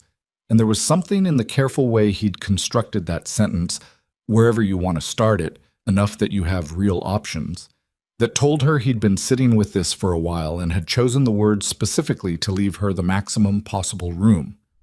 "Silas," she said. "You've earned it," he said. "That's all. I'm not—" He stopped. "I want to make sure you're not leaving here in the same position you came." "I'm not in the same position I came," she said. "I know, but I mean practically. With resources. I know what you mean." She looked at the table, looked at the lamp, looked at her own hands, which were more calloused now than they'd been in October, the scarred skin tougher and more useful and less apologetic than it had ever been. "Can I ask you something?" "Yes," he said. "Do you want me to leave?" The question sat between them, clean, direct, the way things between them had always been, or had become, somewhere in the middle of everything winter had put them through. He was very still for a moment. Then, "No." "Then why are you building me an exit?" "Because you should have one," he said. "Because I don't want you staying because you don't have anywhere to go. That's—" He looked up then. "That's not why I want you staying." The lamplight was warm and unsteady between them, and outside the mountain held its late winter silence. And Elena looked at Silas Mercer across a table covered in the winter's work and understood, with the same clarity she'd used to read a cornice's danger or a trap mechanism's fault, exactly what he was saying and exactly how much it had cost him to say it. She didn't say anything for a moment.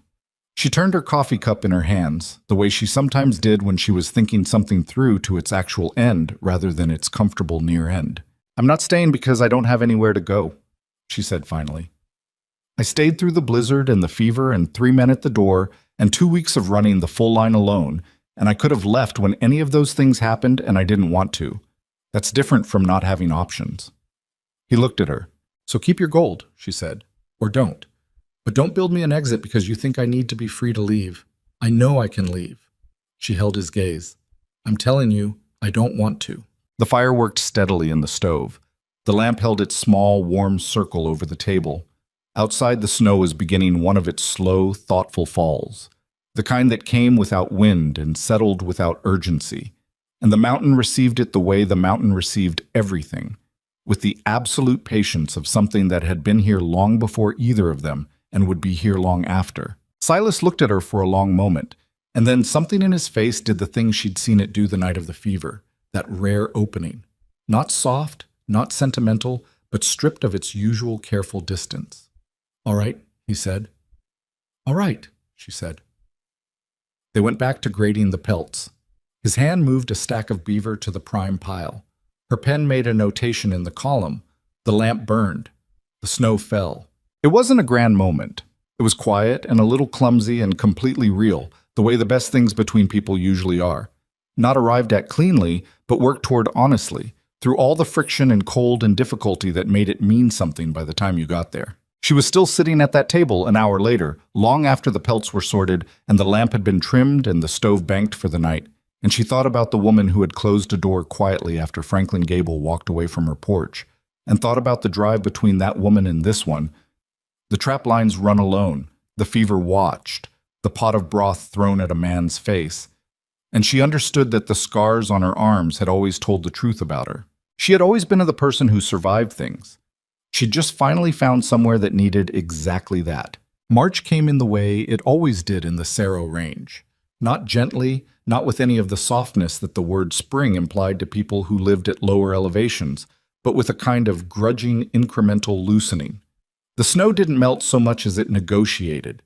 It retreated from the south-facing slopes first, leaving bare ground in patches that looked almost startling against the white, like the mountain was beginning to remember. It had another color underneath all that winter. Elena noticed the change first in the light.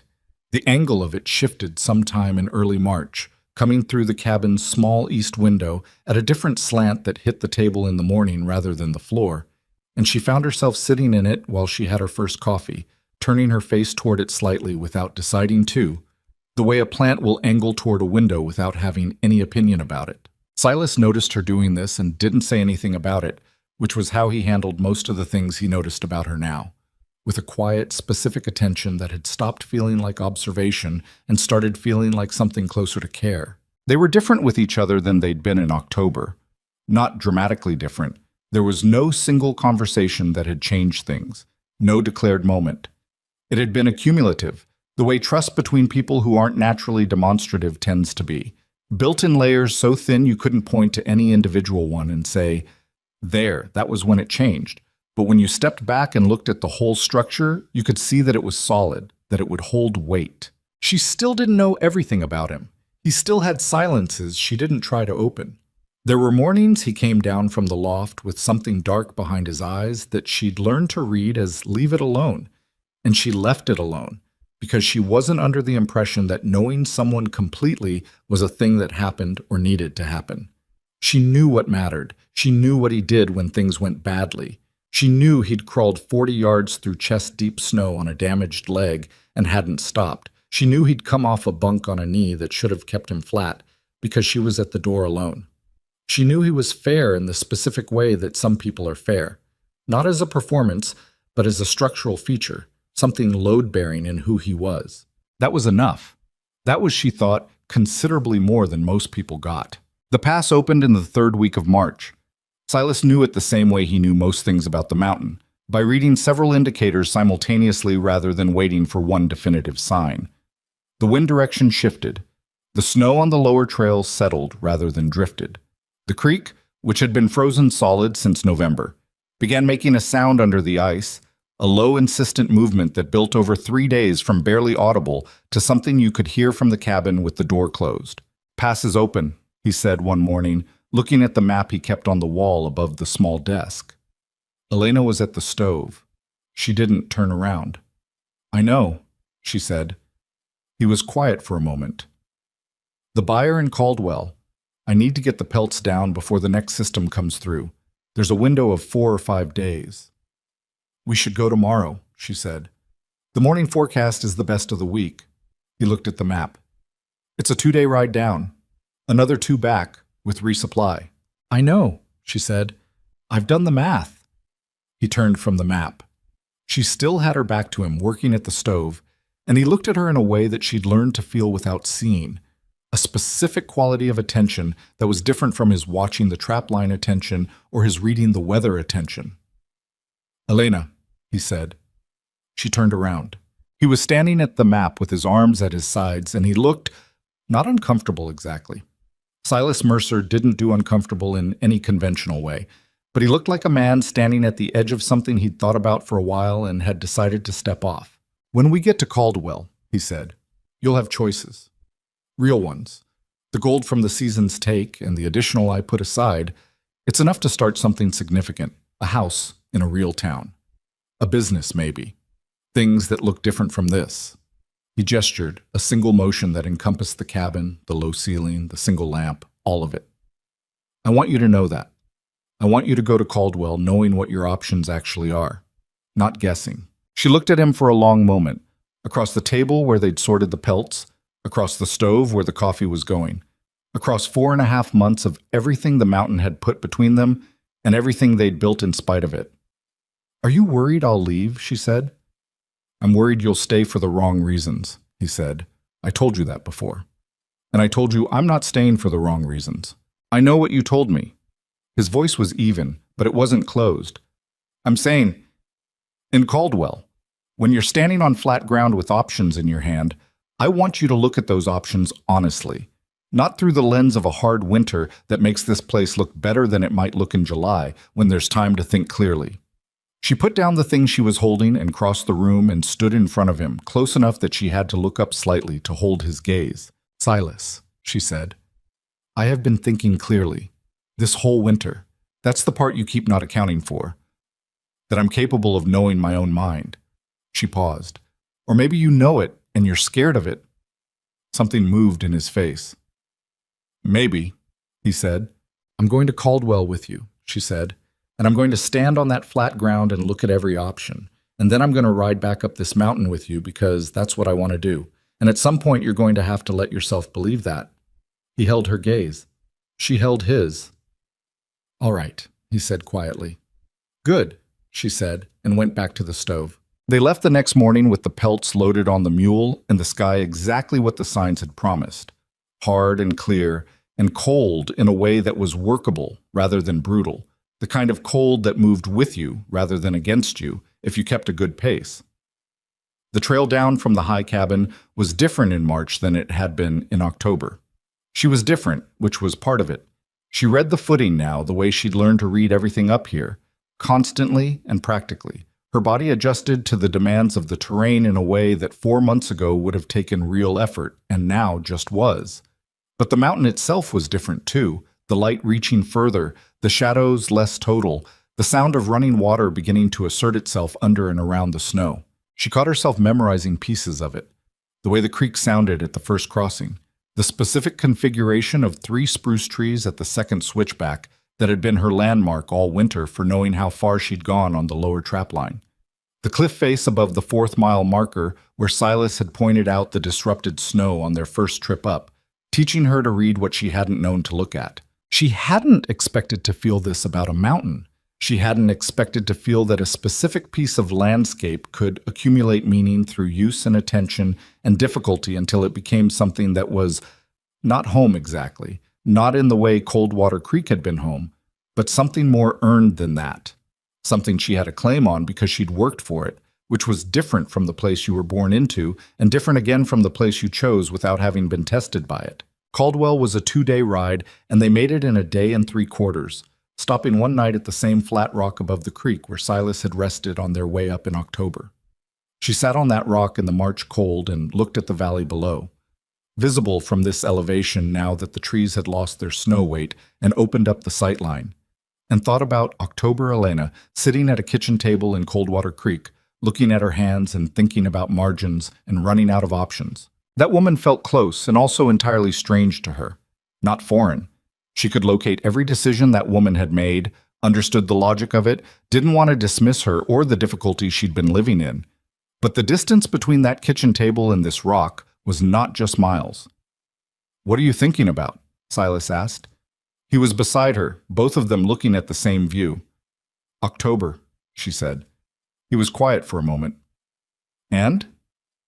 "And I'm glad I packed," she said. She heard something in his breathing that was the closest he came to laughing without making the sound. "So am I," he said. Caldwell was bigger than Coldwater Creek by a significant margin. A genuine trading town with a hotel and 2 saloons and a proper general store that stocked things Elena hadn't seen since before winter. The fur buyer's name was Artemis Cole, a compact, sharp-eyed man who ran his operation out of a warehouse on the north end of town, and who looked at the winter's pelts with the particular focused silence of someone doing real arithmetic. When he was done, he named a price that was higher than Silas had projected. Silas looked at Elena. Elena looked at the number Cole had written on the paper. "The mink in the 2nd grade," she said. "Those are prime.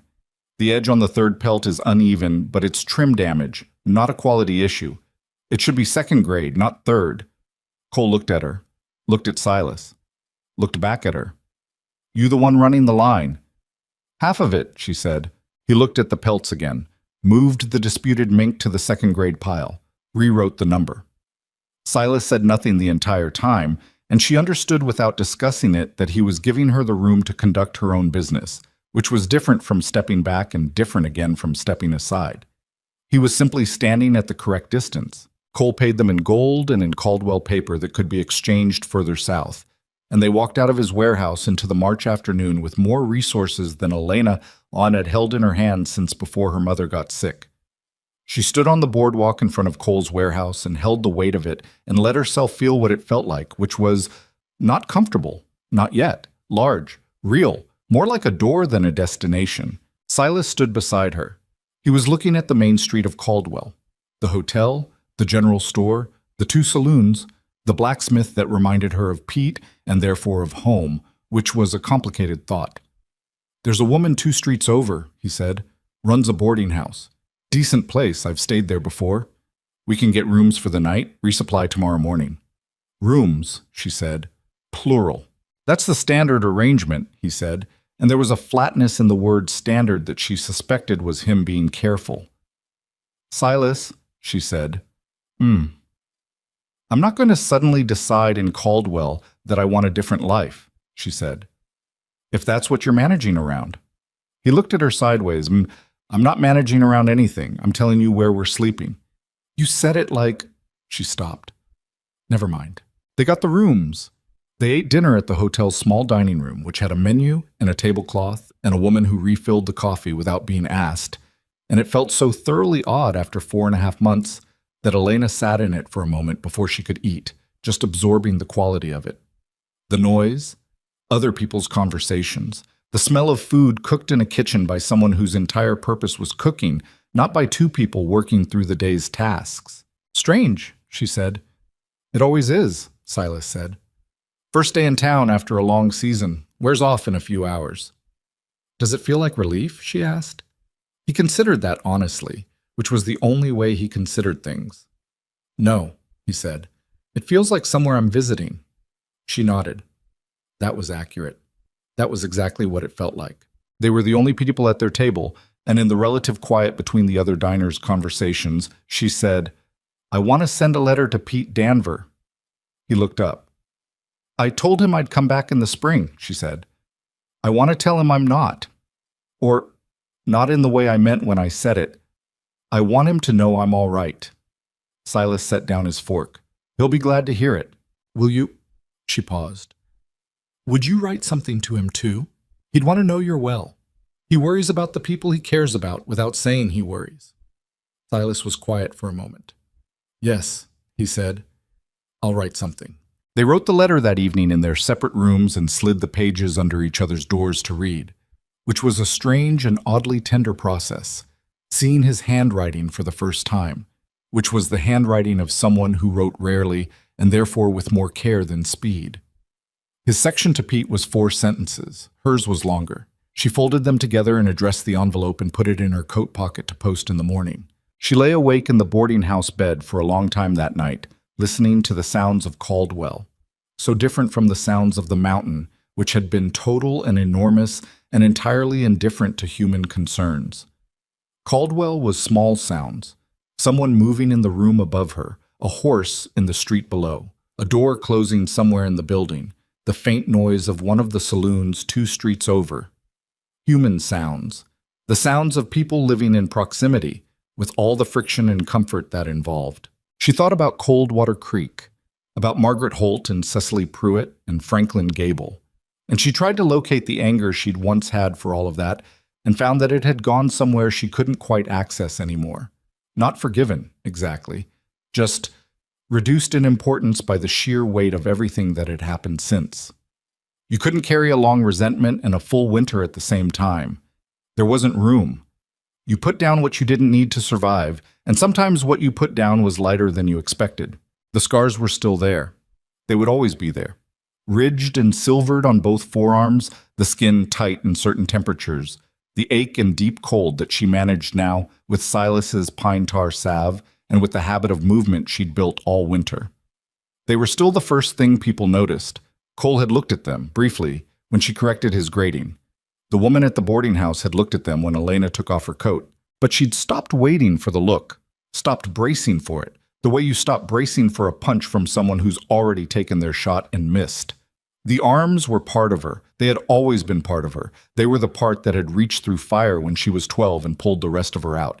And everything they'd cost her since was the price of still being here. And she had decided somewhere on that mountain, not in a single moment, but in the accumulation of all of them, that still being here was worth the price. She got up early and posted the letter before Silas was awake, standing at the mail office window in the cold morning with the envelope in her hand, thinking about Pete at his forge, the way he'd pressed the Winchester into her hands without making her feel like a charity case. She hoped he was well. She thought he probably was.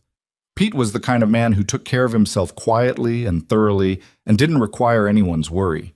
They resupplied over the course of the morning: food stores, lamp oil, equipment for the trap line, some things Elena had identified during winter as gaps in their preparedness that she wanted addressed before next season. She used her own portion of the season's gold for this, and Silas noted what she was buying without commenting on it, which was fine because she wasn't buying it for approval. She was buying it because she'd identified the gaps and had the resources to close them. It was at the general store, standing at the counter while the shopkeeper totaled her purchases, that she met a woman named Ruth Carrier, who was perhaps 60, with the particular spare efficiency of someone who'd been managing her own situation for decades and had made peace with every part of it. She'd looked at Elena's arms briefly and then had looked at Elena. "You winter up in the Cerro Range?" she asked. "Yes," Elena said. "Hard winter for the high country," Ruth said. "You manage all right?" "We managed," Elena said. Ruth looked at her, a thorough look, the kind that categorized and assessed and arrived at a conclusion. "Good," she said, and turned back to her own shopping. And that was the entirety of the exchange, and it was somehow exactly sufficient. They left Caldwell at noon with the mule reloaded, the horses rested, and the letter posted. The road out of town climbed toward the mountain pass in a long switchback, and Elena rode it with her face toward the high country without thinking about it, turning toward the mountain the way she'd turned toward the morning light in the cabin without deciding to. Silas rode beside her. They were at the first long section of open trail, the one with the view back down into the valley and forward up into the Cerro peaks, still white at the upper elevations, but with the snow line retreating visibly, even from week to week now. "You didn't look back at the town," he said.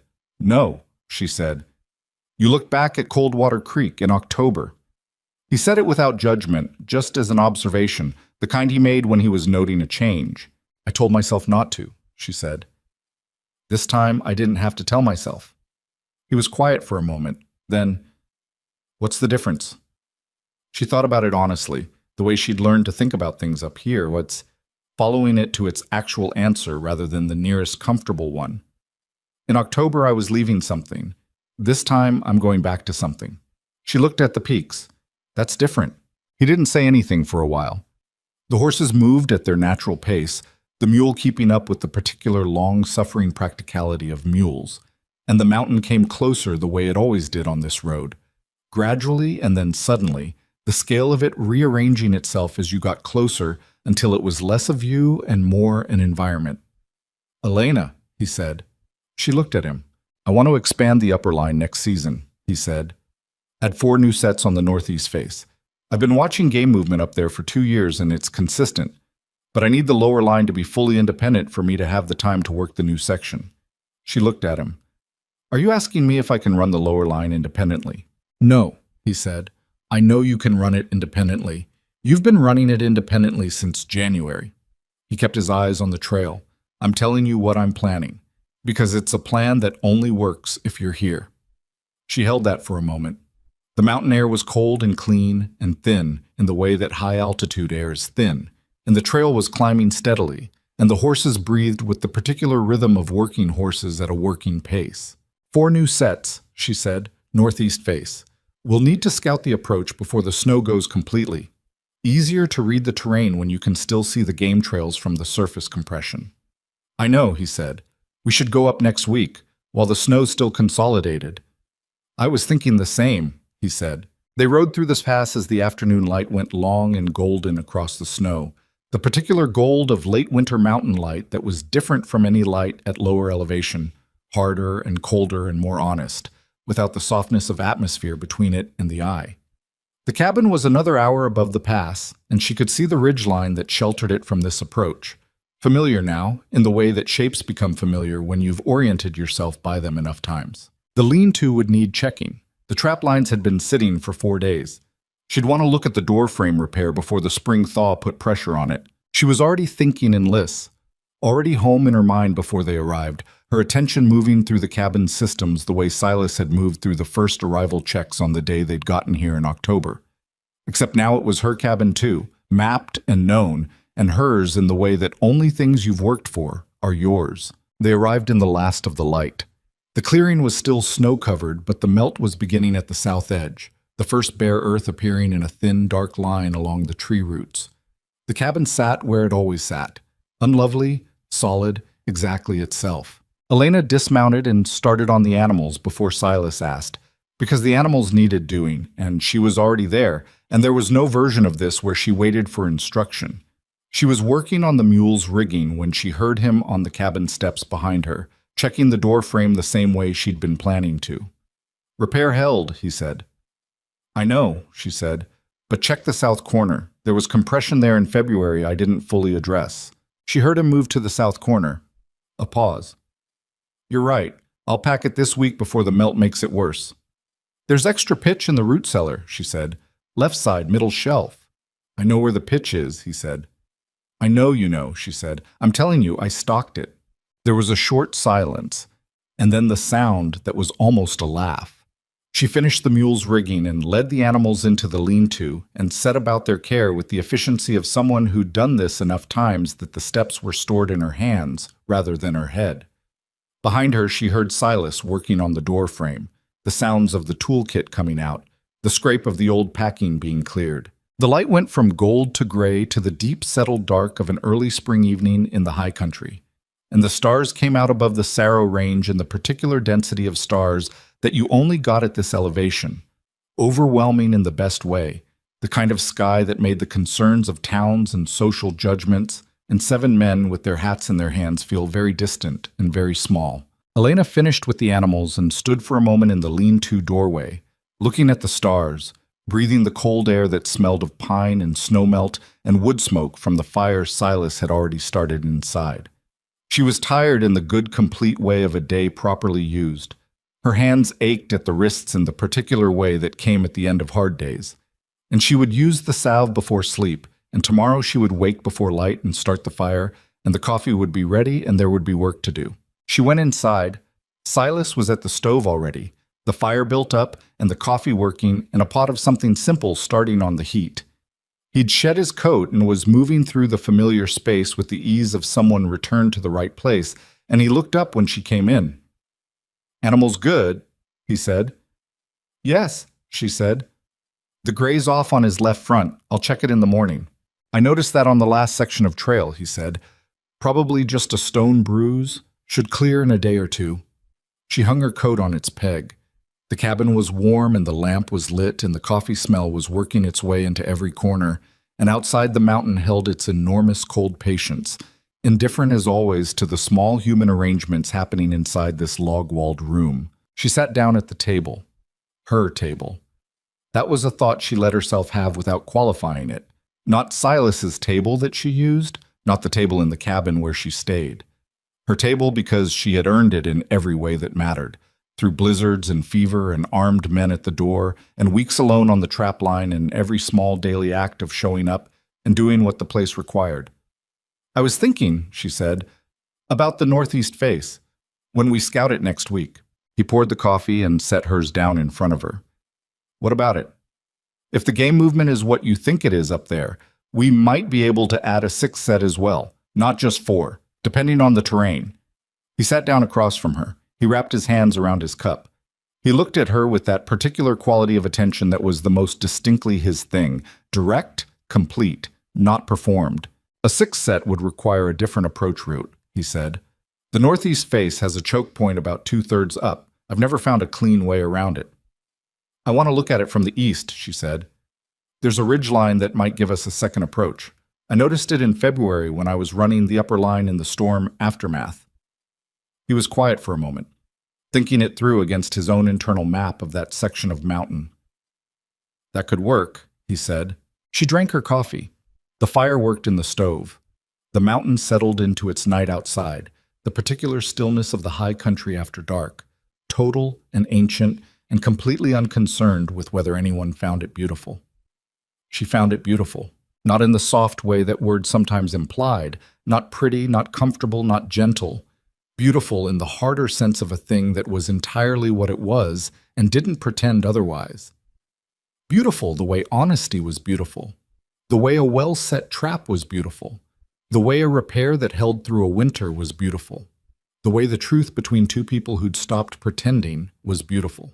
Some things had no need ending because they weren't endings. They were just the place where the story you could see gave way to the story you had to live to find out.